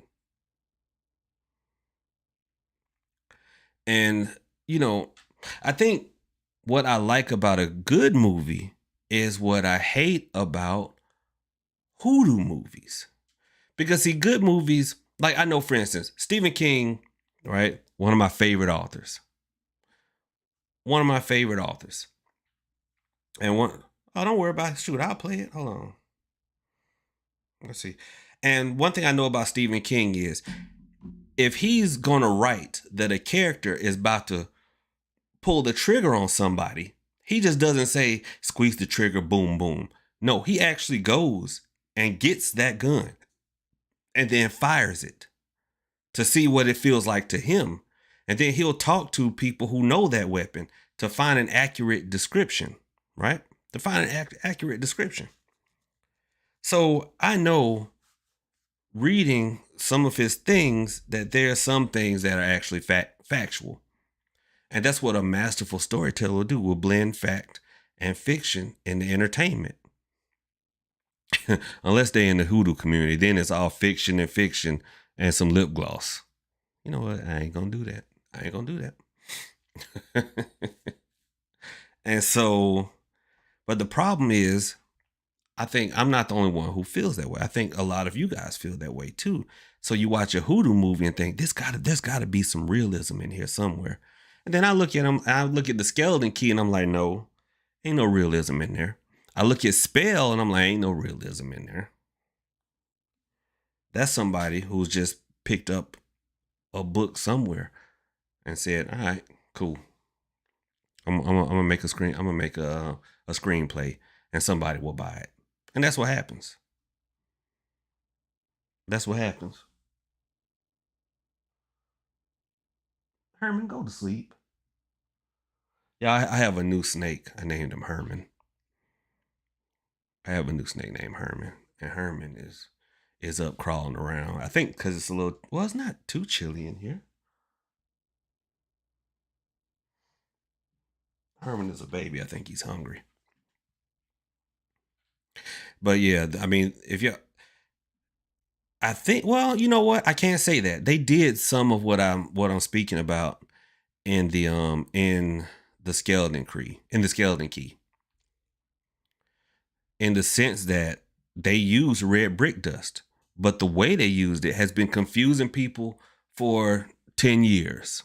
Whenever that movie came out, because people still think that if I just lay a line of red brick dust across my door, then poof, can't nobody come in. That's one of my favorite scenes. Caroline, she done barred the door.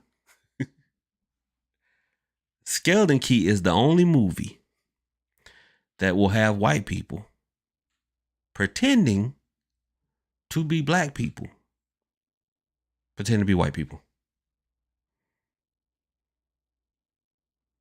And it's hoodoo. And it's hoodoo in the movies. Did y'all even pick that up? White actors portraying black people who were trying to be white people. That was the skeleton key. Using fake hoodoo.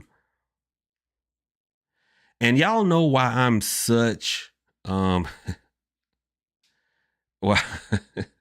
why I'm so hard on the marketeers. Because can we all agree that the skeleton key, though it was entertaining, was bupkis?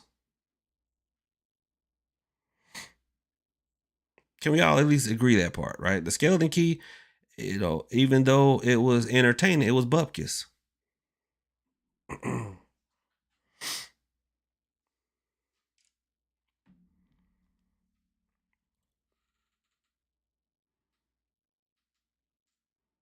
It was bupkis.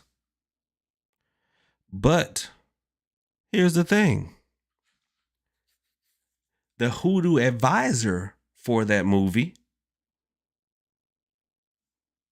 is the big one on the left coast who runs the big hoodoo shop that people like to patronize, and they have a festival every year.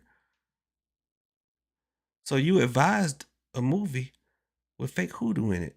So if you advised a movie with fake hoodoo, what are you selling? I'm just gonna put that out there.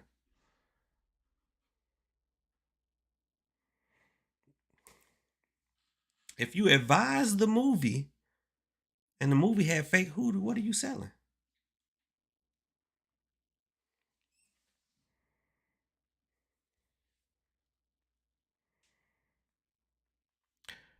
Well, Nightbot going crazy here. Coco, what did you do?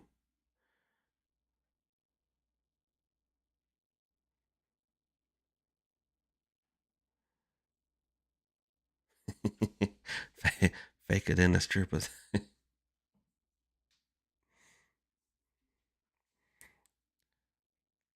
Like y'all's founder and proprietor is listed as being the advisor on the movie. Yeah, listed as being the advisor on the movie. But the hoodoo is fake. So what are you selling? What are you teaching a course in? What are you teaching a course in?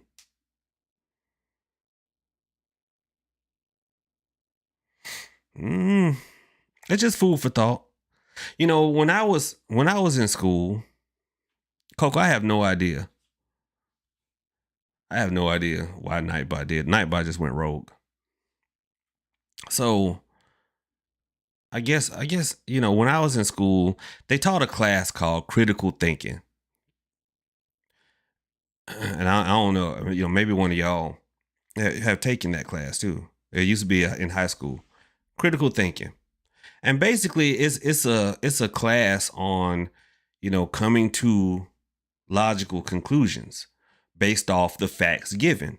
So a lot of times in class, there was no right or wrong answer. It was just how to use the facts given to come to a logical conclusion. This is critical thinking. Right, Trina, is gone. That class is gone now. And I think that's how people just get sold anything. Just sold anything. And folks just swallow. And first people think that because it's spirituality, like rules don't apply. That's how you have so many people. And I'm just talking about either I've seen it in the Atlanta Orisha community. And there are some really good elays and good priests and priestesses up there. With any situation where you have a group of people, there are bound to be some bad or questionable folks. But people expecting something different from spirituality is how folks end up with the God, with their godparent is also their baby mama or baby daddy. Because they've been in like, oh, well, you're holy, you're spiritual, so you're holy. And they be like, oh man.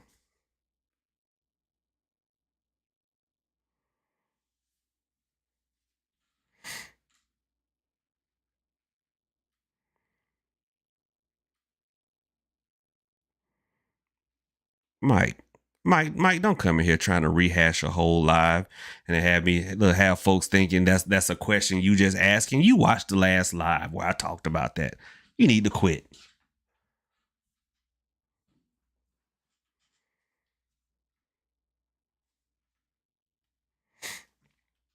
But back to what I was saying, yeah, people think that spirituality is somehow different from reality, right? And spirituality is a part of reality.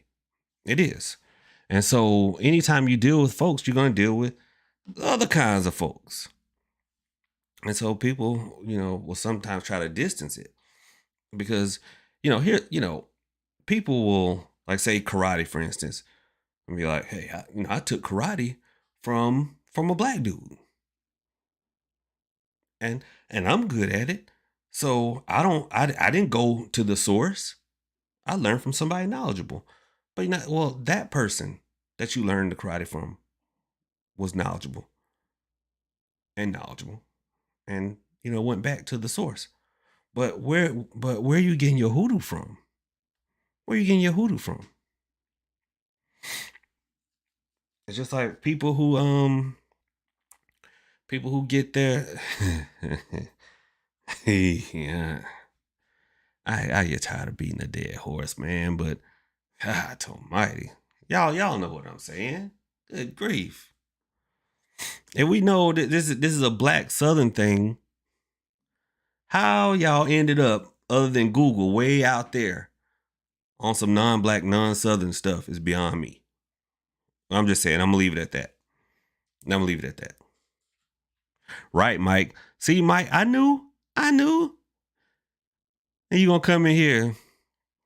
All the stuff I said, Mike, all the stuff I said in the last live, you gonna come in here and be like, what do you think about that? Just watch, watch that video. You'll find out what I thought about it. Just watch that watch that video, Mike. Good night.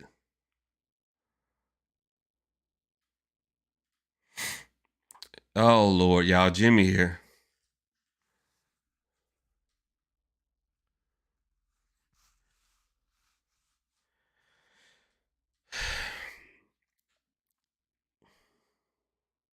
Jimmy here, y'all.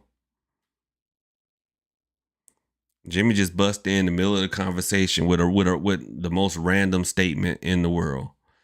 Y'all, if y'all let's acknowledge Jimmy. Jimmy said, I hate when I ask love spell and then I get lecture on ethics. Just say I'm not strong enough to do that work. LOL. What we talking about that? What we talking about that, y'all? Jimmy, what are you talking about? Jimmy, in the beginning, we were talking about folks who done started the holiday. They done started the holiday already.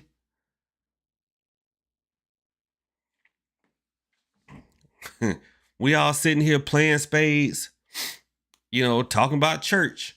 And Jimmy just busts in, I can make a booger talk. Like, okay, Jimmy. Okay, Jimmy. Right? Coco, Jimmy, go on upstairs. Go on upstairs, Jimmy.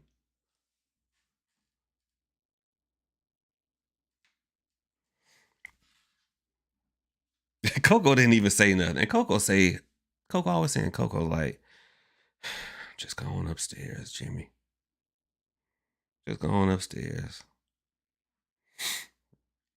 But honestly, Jimmy, if someone is talking about ethics, right?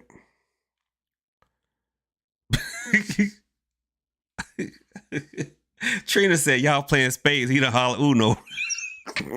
Right. Jimmy, we playing spades. Jimmy done walked into my Uno. Thank you for becoming a member, Tony. Jimmy done walked in. Uno.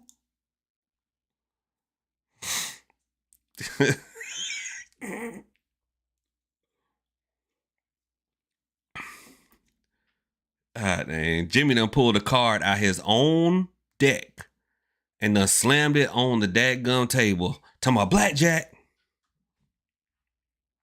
Like, Jimmy, we ain't playing 21. Talking about. Jimmy said, I'm sorry. That has been on my mind. Jimmy, let me. Jimmy, yeah, that was Kenny. Jimmy, I feel retired, but I'd come out of retirement to help you out, Jimmy, because you want to show up in dreams, you want to appear to people's dreams, you want to doggone make them crave your gimmick, and now you in here like Jimmy, you after somebody, and it's been about a month now, Jimmy. It's been so good gracious of life. Peterson girl said, go fish. Jimmy said, go fish. Jimmy, if you don't go sit down somewhere. Jimmy, that's the only that's the only question you've ever had. That has been your entire Q from Q and A since you've been in here. How long you been chasing this person, Jimmy? It's been a while. Trina said, Nightbot, I'm sorry. Give me a hug. Give me a hug. Every question, Jimmy. But Jimmy, here's the thing though. Now, I'm not on social media, right? But I am on Reddit. And I know people will go into like, Hoodoo or what's the other one that I pull up on sometimes? Black Magic. And somebody asks a question. Here's everybody else lecturing them on ethics. You're right. Generally, those are the people who don't know any effective workings to share. I know, Jimmy, you know what? You know why I keep on clowning you, Jimmy? Jimmy, pull up your receipts on your donations. Go ahead. Go ahead, I'll wait. Jimmy coming here, kicking in the door, talking about Uno.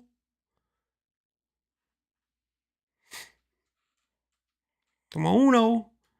And they pulled in not one. But yeah, the folks who are always lecturing on ethics generally don't have any working to give you.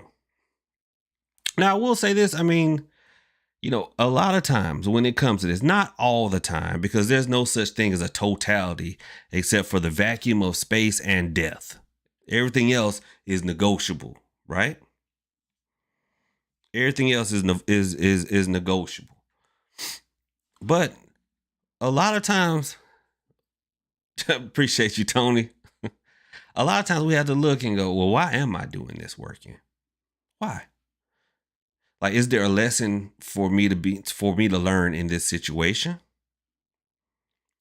Is there something I should and could do better? Should I just leave it alone? Just leave it alone. Maybe the ancestors are keeping this person away from me, keeping this person from committing to me. My man, Tony, appreciate that. Because us being together would mess one of us up. Y'all know that happens, right? Y'all know that happens. Look, we'll get with somebody and we both start going down. We'll be all the way up, all the way up. And the next thing you know, you going down. Like Kenny's daddy. Kenny's daddy found that snapper, ain't been right since. I saw a video of a dude who left this woman's house and just got in his car and drove off and hit another car and flipped. And I said, well, whatever she got, I don't want it. If it make you do that to your car, I don't want it. I don't want it. But that happens. Sometimes, we speak about ancestors all the time. Sometimes that is them in motion on your behalf. Other times, it's them in motion on your behalf. And like, look, you don't need that. You don't need that. It's like, shoot, like Big Mama. Big Mama be like you don't need to be eating all that candy, but she not stop you. And we'll try Big Mama a little bit. As long as she ain't coming in there papping us, we'll try a little bit. You don't need to eat all that candy. Okay. Next thing you know, your stomach hurting. And Big Mama, I told you. I tried to tell you. And that's what's going on. That's what goes on a lot of people. There is nobody in this world whom no worker, no matter how skilled, can help. And so if you've gone to me, you've gone to Lex, you've gone to all these different people for the same situation, none of us has been able to remedy it, man, then the situation ain't for you. And that's something I was going to do a live or do a video on. And it's called the blessings of failed workings. And see, it took time for me to get here to a point where when things are going bad, I look at me. Now, I know some stuff can be fixed by, I'm sorry. I a lot of times I just start acting better. I just start acting better. But also, if there's a situation, because we've all heard, may the Lord bless you and keep you, may make his face to shine upon you, right? We've all heard that.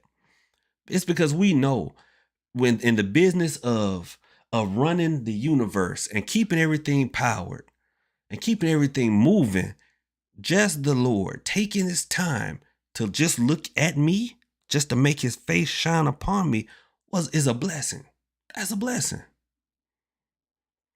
All these 8 billion folks and the sparrows and everything else, you looking at me, man, that's a blessing.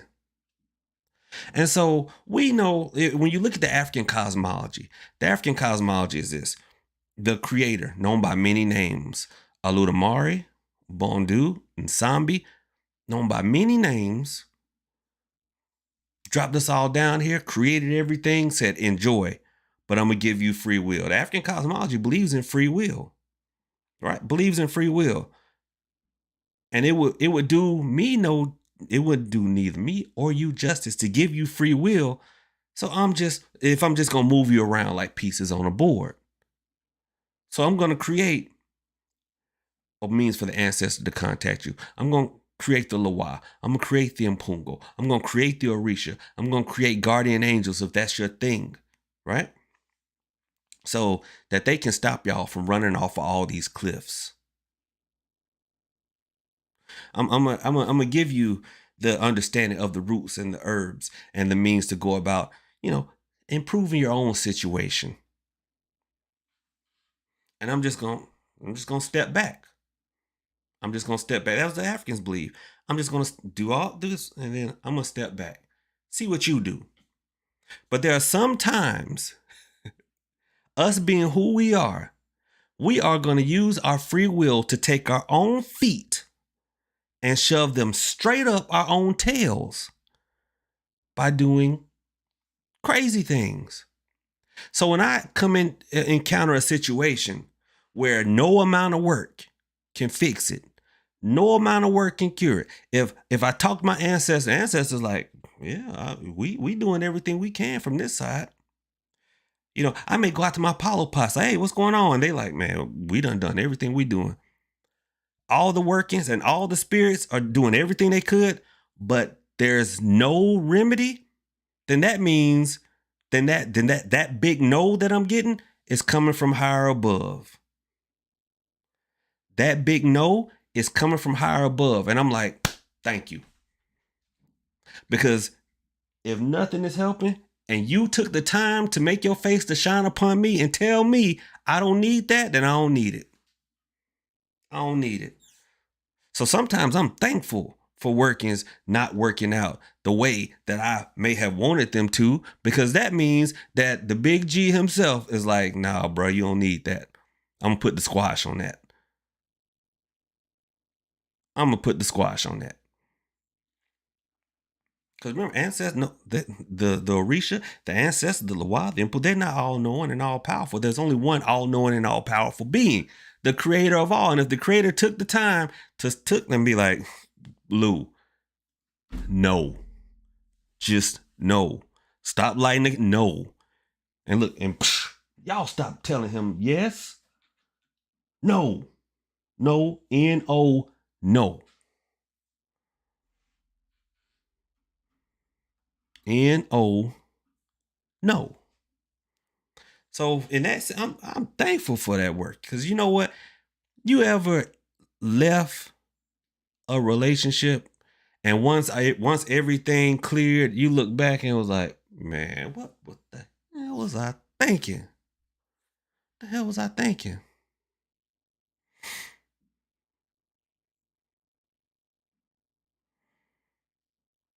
What was I thinking? It don't even have to be a relationship. You ever had a job that you wanted so much and you was getting ready to pick up everything and you done work and nothing worked and you didn't get the job, you aced the interview, didn't get the job. And then later on you heard other people talking about the place and you were like, oh man. Oh man. Or, you know, or the company folded and you like, man, had I put all my eggs in that basket, I'd be broke. I'd be broke. Thankful for that working, not working. Because that means you didn't need to do that. That means you didn't need to do that. The higher power had to, like Peterson girls had to pull the plug on that. Like, nope. Y'all leave Jimmy alone, because that is actually a work. That is actually a working. Just like the ladies would put y'all's monthly bud in the lasagna and in the spaghetti, old school dudes would do that. Would put a little bit of that on a handkerchief and just flip it around. That's an old school move. Oh, absolutely. That is absolutely. See how y'all jumping on a bandwagon, don't even know that's actually a work. Oh yeah.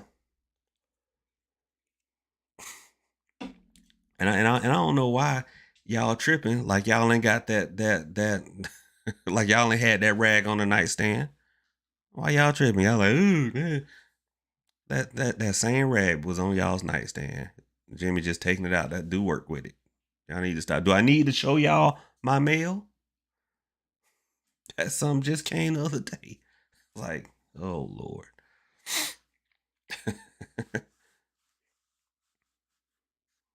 There was a country song. Yeah, I used to listen to country. And a song like, sometimes I thank God for unanswered prayers.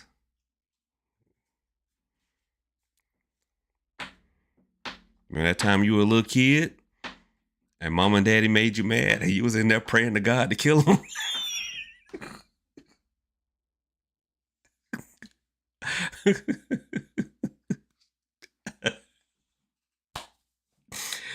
Maybe it was just me, but I remember like, God, please kill her. Yeah, that was Garth Brooks. I used to love some Garth Brooks back in the day. Remember when you're talking to the man upstairs, that just because he doesn't answer doesn't mean he doesn't care. Sometimes I thank God for unanswered prayer. Yep. So don't get upset when y'all do some work and it don't come through. Or you can go into a million folks in you having the same problem. Let me tell you, there may be a higher reason why you're not getting that.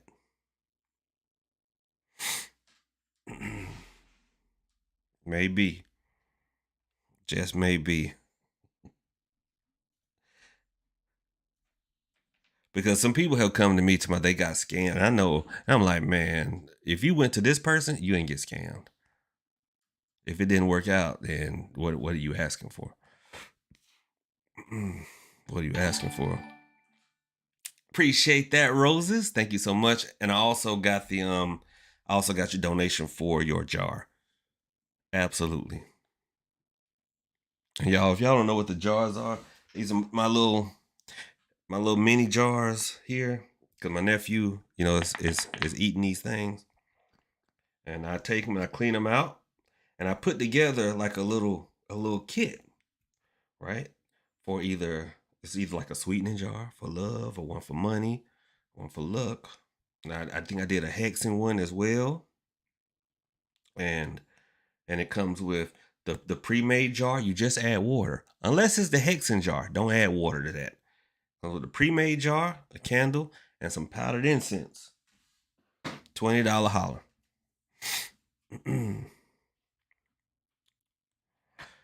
Yeah, Natalie says they're hoodoo shot glasses. If you want to empty all the goodness out and use it as a hoodoo shot glass, that's on you. That's on you. That's what you want to do.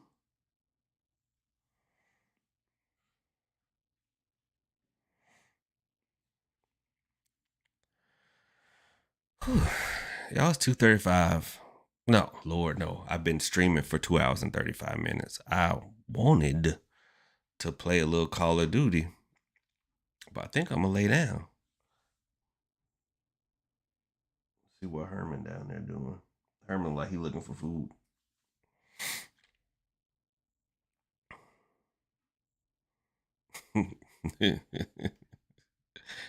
Just Martine said, what a nutbag. I can't with y'all.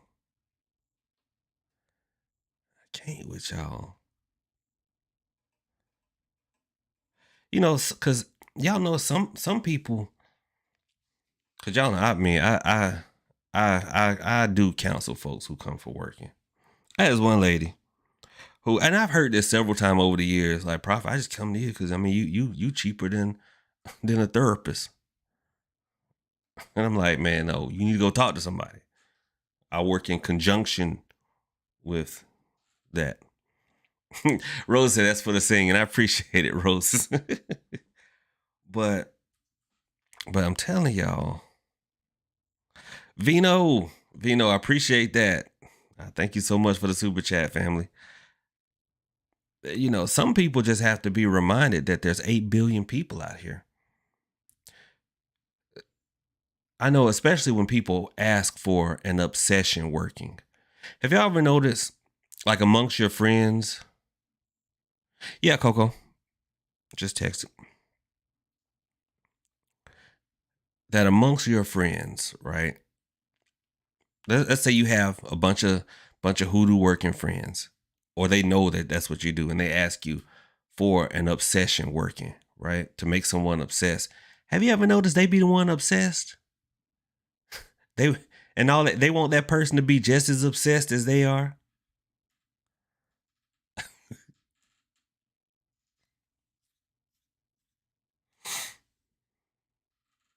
I mean, I don't know about that, Jimmy.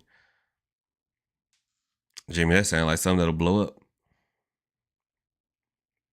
But yeah, I mean, they're always the one that's obsessed, and they always seem to forget when looking through Vino. Appreciate it. They always seem to forget looking through that obsession that there's 8 billion people out here. And you've been chasing the same knick-knock for 7 years. You've been chasing the same, you know how and the sad thing is when you look at, because I mean, as a reader, sometimes, I mean, I try to keep it in the permissible scope of the reading, but you can't help what the spirits tell you. And you see some of the saddest stories. Like that person was so focused on chasing this person for all these years that they have left money on the table, not taking job opportunities because they felt like it would have moved them too far from this person. You know, missed out on having kids sometimes. And you like, dang. And then when you tell them, and you know it's 8 billion people out here? 8 billion. And it's like something, like they wake up a little bit. Like, hey, bro, you really? Like, dang. See, I speak to y'all through, like, I'm an old man. I done live life.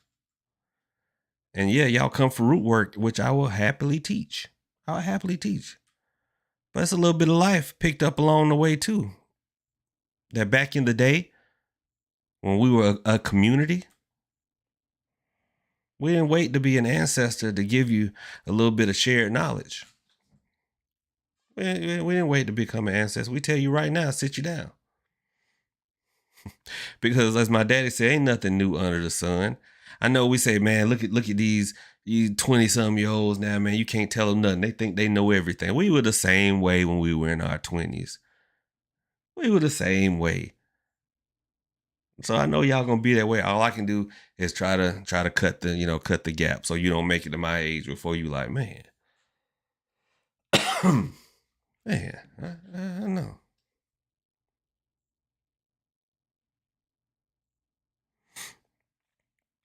Lex, I know that's right. F them. And then mom too. That's what he used to say growing up. F you. And your mom too.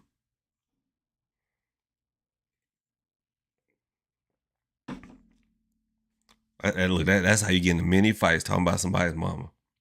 This little kid was like, oh yeah, well that's why your weenie's the size of a Tic Tac. And he was like, yeah, that's why your mom's breath is so good. Like, God. Dude, you just bodied them.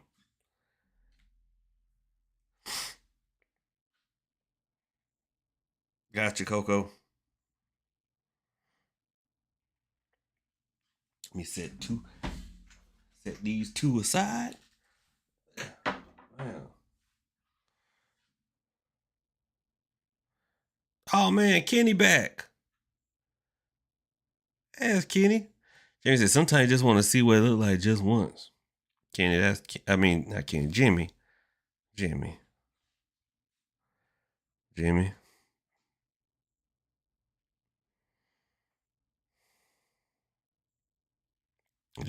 I'm starting to worry about you. You got some stalker vibes, Jimmy. Jimmy, Jimmy,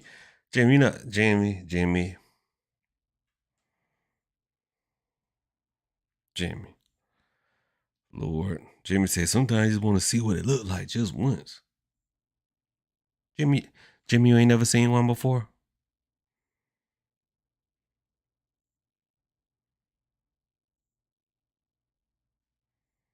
Jimmy, you ain't never seen one before?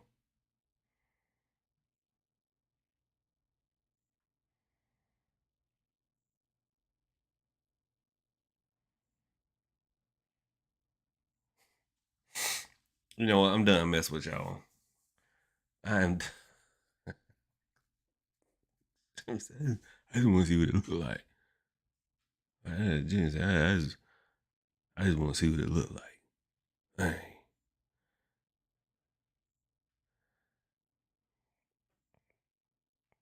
Hey.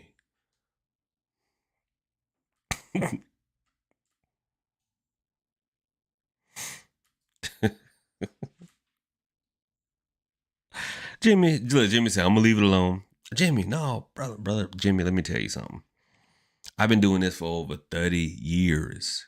Dang, I've been doing this for over 30 years. And let me tell you, you'll be back. Coco said he want to see that one though.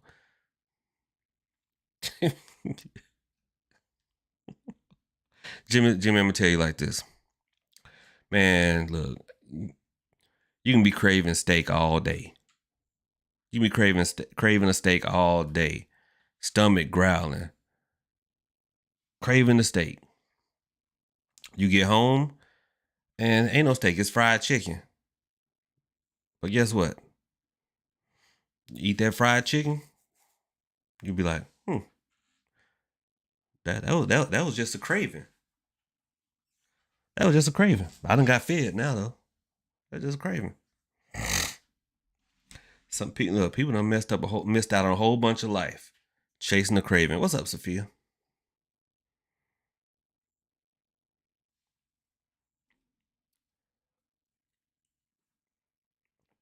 Jimmy done got lectured on TikTok and everything. Oh, Tony, $20. What did I say it was, y'all? I forget. Yeah, 20 bucks. I'm making little jar kits. You know, I'm repurposing my nephew's baby food jars. And, you know, you just add water. It'll be a love one, a money one, a luck one, or a hexing one. The hexing one, don't add water to it. Don't add water to it. You just leave it dry. But other ones just add water. It's like little pre-made sweetening jars. $20. Cashapp, Venmo, and then send me your mailing address.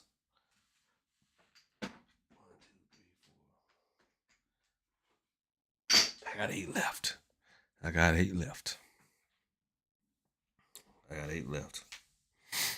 Well, look, hey, it's 1:10 a.m. Hoodoo Standard Time. Happy 4th to y'all. You know, man, before y'all start saying, man, Prophet, you know, this ain't never been the holiday for us. Man, happy time with your family day. We be thinking about so much to get mad about. I'm like, man, happy time with your family day. Happy cookout day. Shoot, happy we all drink together and play spades day.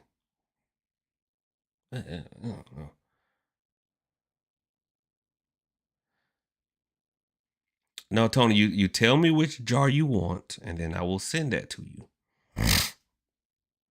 Remember, I just told you the conditions that I'm making the jars for.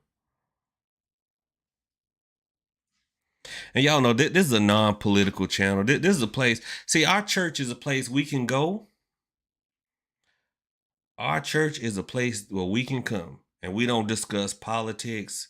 We don't discuss none of that stuff, right? We just come here and talk hoodoo, talk life, and chill out. But on a slightly, I mean, I look at the world now, and I'm like, man, I just wish every government in the world would just do attention, all of our citizens. Will y'all just please shut the hell up? Thank you. Go on about your life. Thank you. And look, that's it. Everybody shut up. Go on about your life. Go on about your life. Lex, you got you a cookout to go to? Shoot, I'm trying to have a cookout. Chanel, I have not decided on a name for the church yet. Not yet. All right. Got another one. I won't say your name, but I got your Venmo. Just text me on the text line with your mailing address.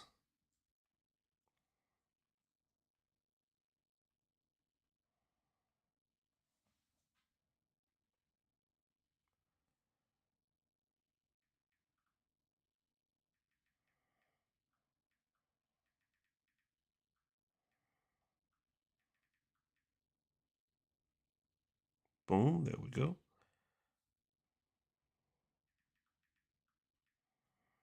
Boom. Oh, well, there you go. I wasn't gonna say Dorothy, but there you go, Dorothy. Just text me on the text line which jar you want and a mailing address. And Karima, the day after is the day for the webinar, y'all. The webinar this time is going to be on spirits, working with spirits, collecting spirits, graveyard work, stuff like that. And it's going to be on the 5th at 7 p.m. Eastern Standard Time. So what I'll do is I will send all the links out on tomorrow, because I'm not drinking, so I'll be sober. So I'm sending the links out tomorrow. Probably tomorrow night.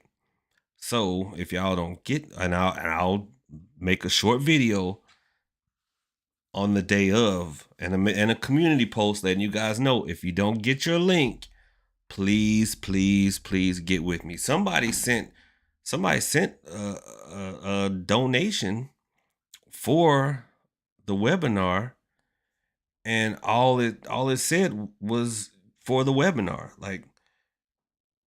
I can't I can't send the link back through Cashapp unless I Cashapp you $1 back and put the link in there. And I'm like, man, I ain't about to send you $1 back. I only charge $10. I only charge $10, so I ain't about to send you $1 back. Yeah, you crazy. Hey, you crazy. Happy early birthday, Karima. In case we don't see you in the webinar. Happy early birthday.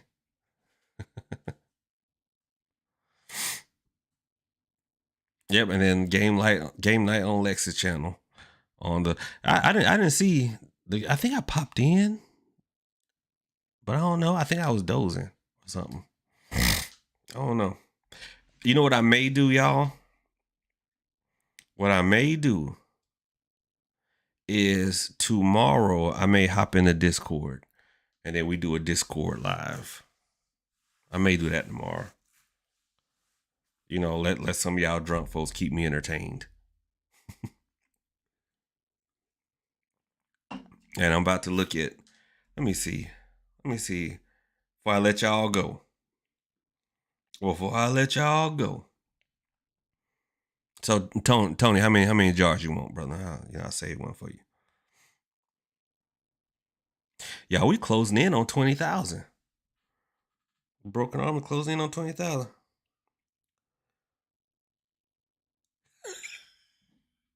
Coco said the Holy Hoodoo Fountain of Faith Church of God in Christ. You know what?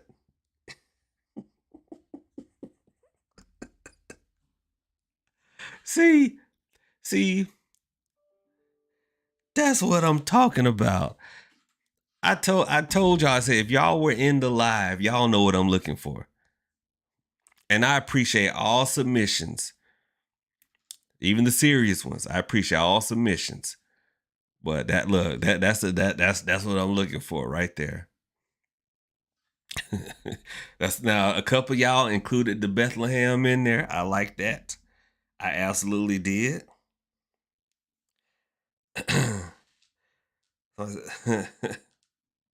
House of Ancestors and the Everlasting God. House of Hoodoo Unlimited and Divine. I mean, see, some of y'all were very serious. Some of y'all were very serious. Somebody, Chanel said, United Horsemen of Bethlehem.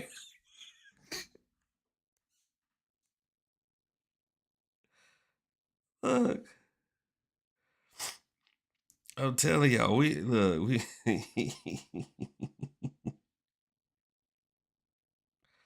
oh man. Look, y'all keep them coming. Y'all keep them coming.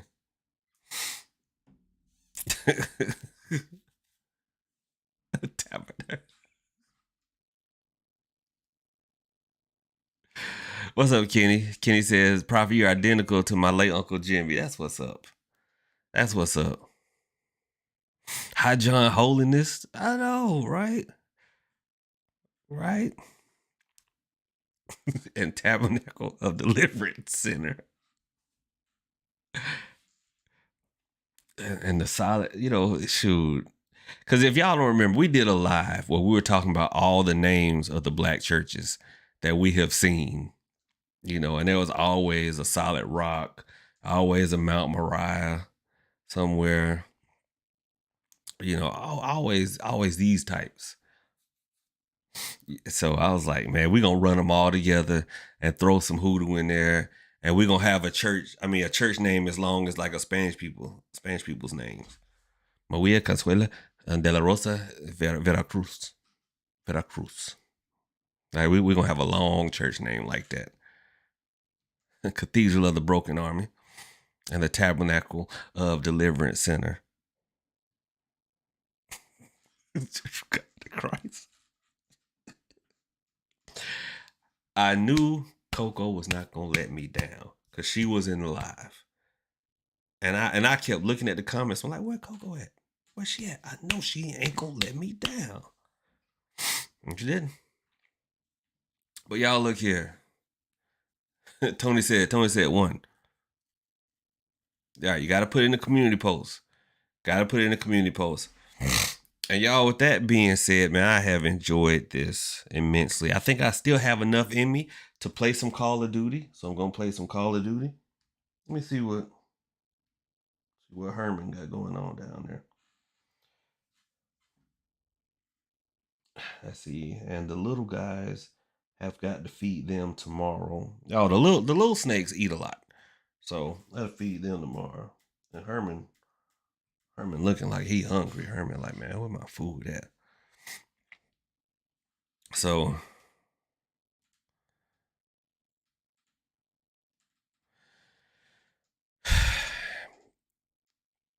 Mike, go upstairs. Mike, go upstairs. Go upstairs. Because Mike, doggone. Go upstairs, Mike. Going up there with Jimmy. Go, Mike. Mike. I tried. Look. Hold on, Mike. Hold on. I'm gonna let everybody. Y'all let Mike through. Let him through. Let slide. Just slide. Trust me on this one. Y'all slide. Mike, go on up there. Go on up there. Mike just gonna keep on busting in about the convent. We done already talked about that. Hoodoo, cause we don't Missionary Baptist Episcopal AME Church of Latter-day Saints. Y'all, Chelsea done bust in here. La iglesia del profe Lu de los ancestros de Hoodoo. Y el Padre, Hijo y el Espíritu Santo. Dorothy, thanks for coming on through. I do appreciate it. I do. Look, Mike said, I'm walking. Shoot. Mike said, move, Jimmy. Doggone. Jimmy already on his phone texting it. Baby, please, can I just come on through? You look like, you've been crying in your last 84 Instagrams that I've been watching all week. So come on through. If you've been crying, I got a handkerchief for you. It's a little crusty. True, it's crusty, but trust me. That's what they say about old Jimmy. It be crusty, but trust me. That's what they say. It may be crusty, but trust me.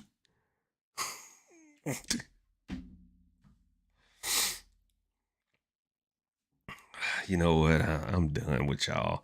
I'm done. Just done. If I go live from my phone, it might I might go live from my phone and light some fireworks for y'all.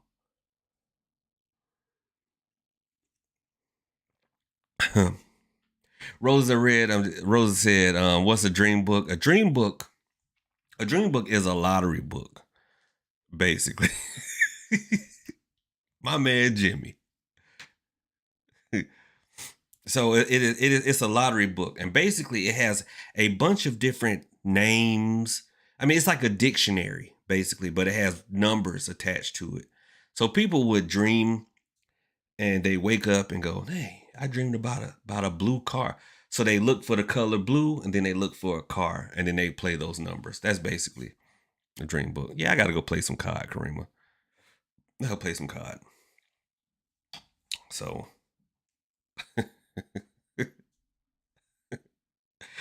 Coco, ain't no such thing as spending too much time in church. Chaya la wakasha, should have bought a Honda. Cause shoot, y'all come, hey, y'all come into church every time we come here. Every time we come here, we laugh, we cut up, we have a good time. But guess what? We also learn a little something about a little something, and we all grow close to the Spirit in the process. Because I looked, and I'm not in here by myself. I'm here with 58 of my friends. So we got more than the required number for the Lord to be amongst us, known by many names. I don't care if y'all done had bad experiences with the Christians. It ain't about the Christians. It's about the Creator. It's about the Creator. We use the Bible in Hoodoo, but guess what? You don't have to be Christian to practice Hoodoo. We have some folks in here who are with Ifa. We got some Voodoo Saints in here. We have some Paleros in here. We got some everybody in here. That's why I say, look, we ain't gonna talk politics and we ain't gonna talk church in here unless we having church. This place you can come and be who you are. Shoot, be who you are. I have people who will text me, and see, I got some Jewish folks in here. Got some Israelites. I have folks who are like, Prophet, do you work? Do you have a problem working with people of this community? I'm like, I don't care. Absolutely not. I do not care. Work with everybody. We all good. Shoot. We are all good. I allow people to come around me and be exactly who you are. Be who you are. I let people be whoever they are around me. Only thing I don't allow you to be around me is weak.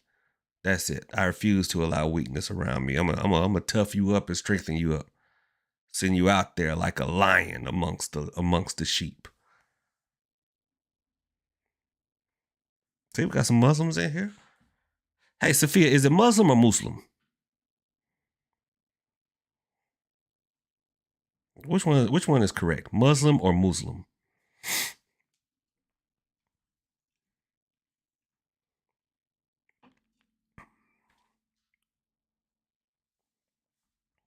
I'll let y'all go after.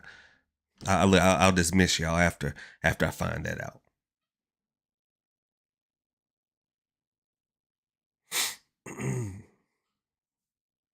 Everybody, come as you are.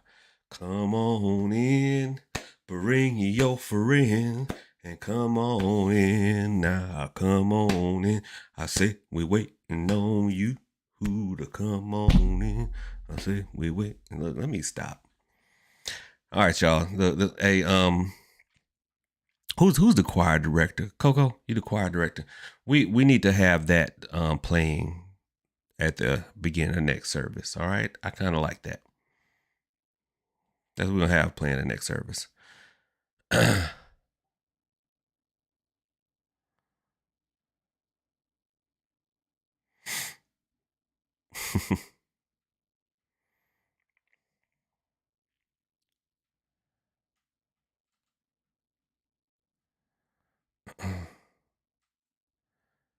All right.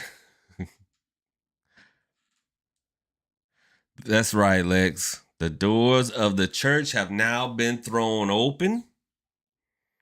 Okay. Now, before we go, thank you so much, Roses. Before we go, before we depart along our way in our journeys back home, is there anyone who feels so called to join the Church of Hoodoo?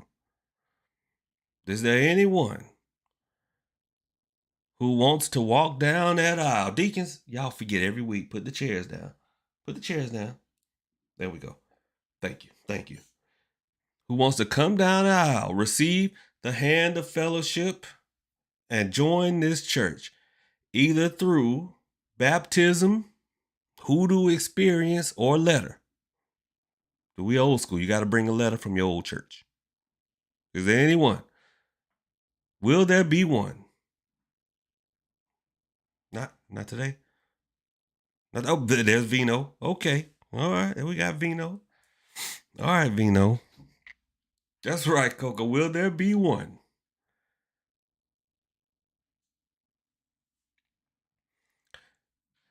Okay, deacons, we need to we write Vino. That up and there's Kenny and Trina. Lord. All right.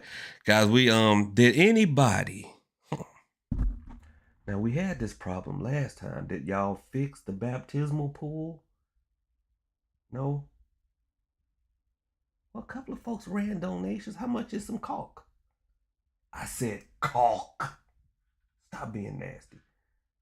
Well, okay, we'll use the bathtub like we did last time with Tasha. We used the bathtub.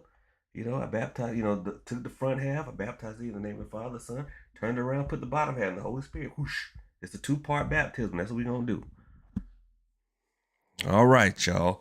Oh, Dorothy, Jess Martine, Tanil. Oh, there we go. Y'all, we're going to fill up the bathtub. Yeah, just and get some buckets. That's what we going to do.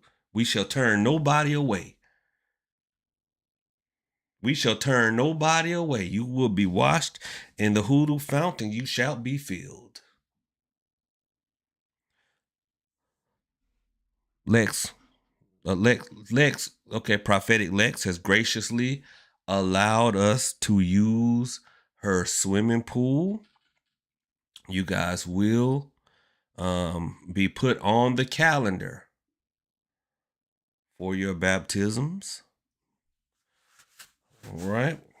And Lex, since we are using your pool, I will ask that you also coordinate a repast. We shall have fried chicken, fried pork chops, and what was that?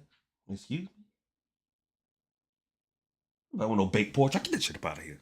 Baked pork chops. Yeah, we will have fried chicken, fried pork chop, fried okra,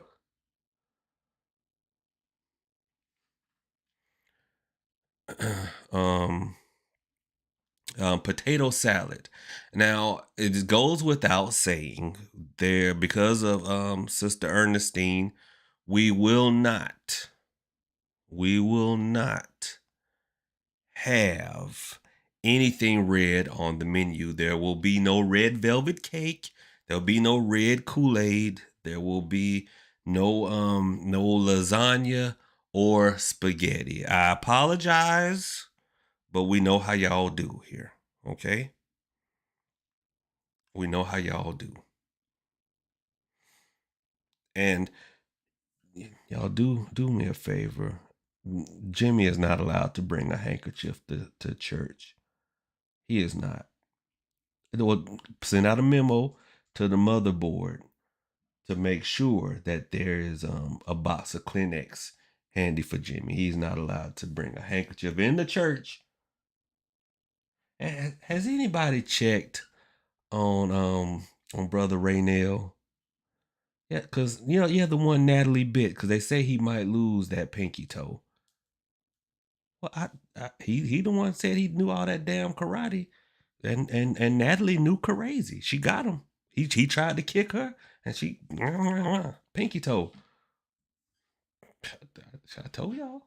Anyway, y'all.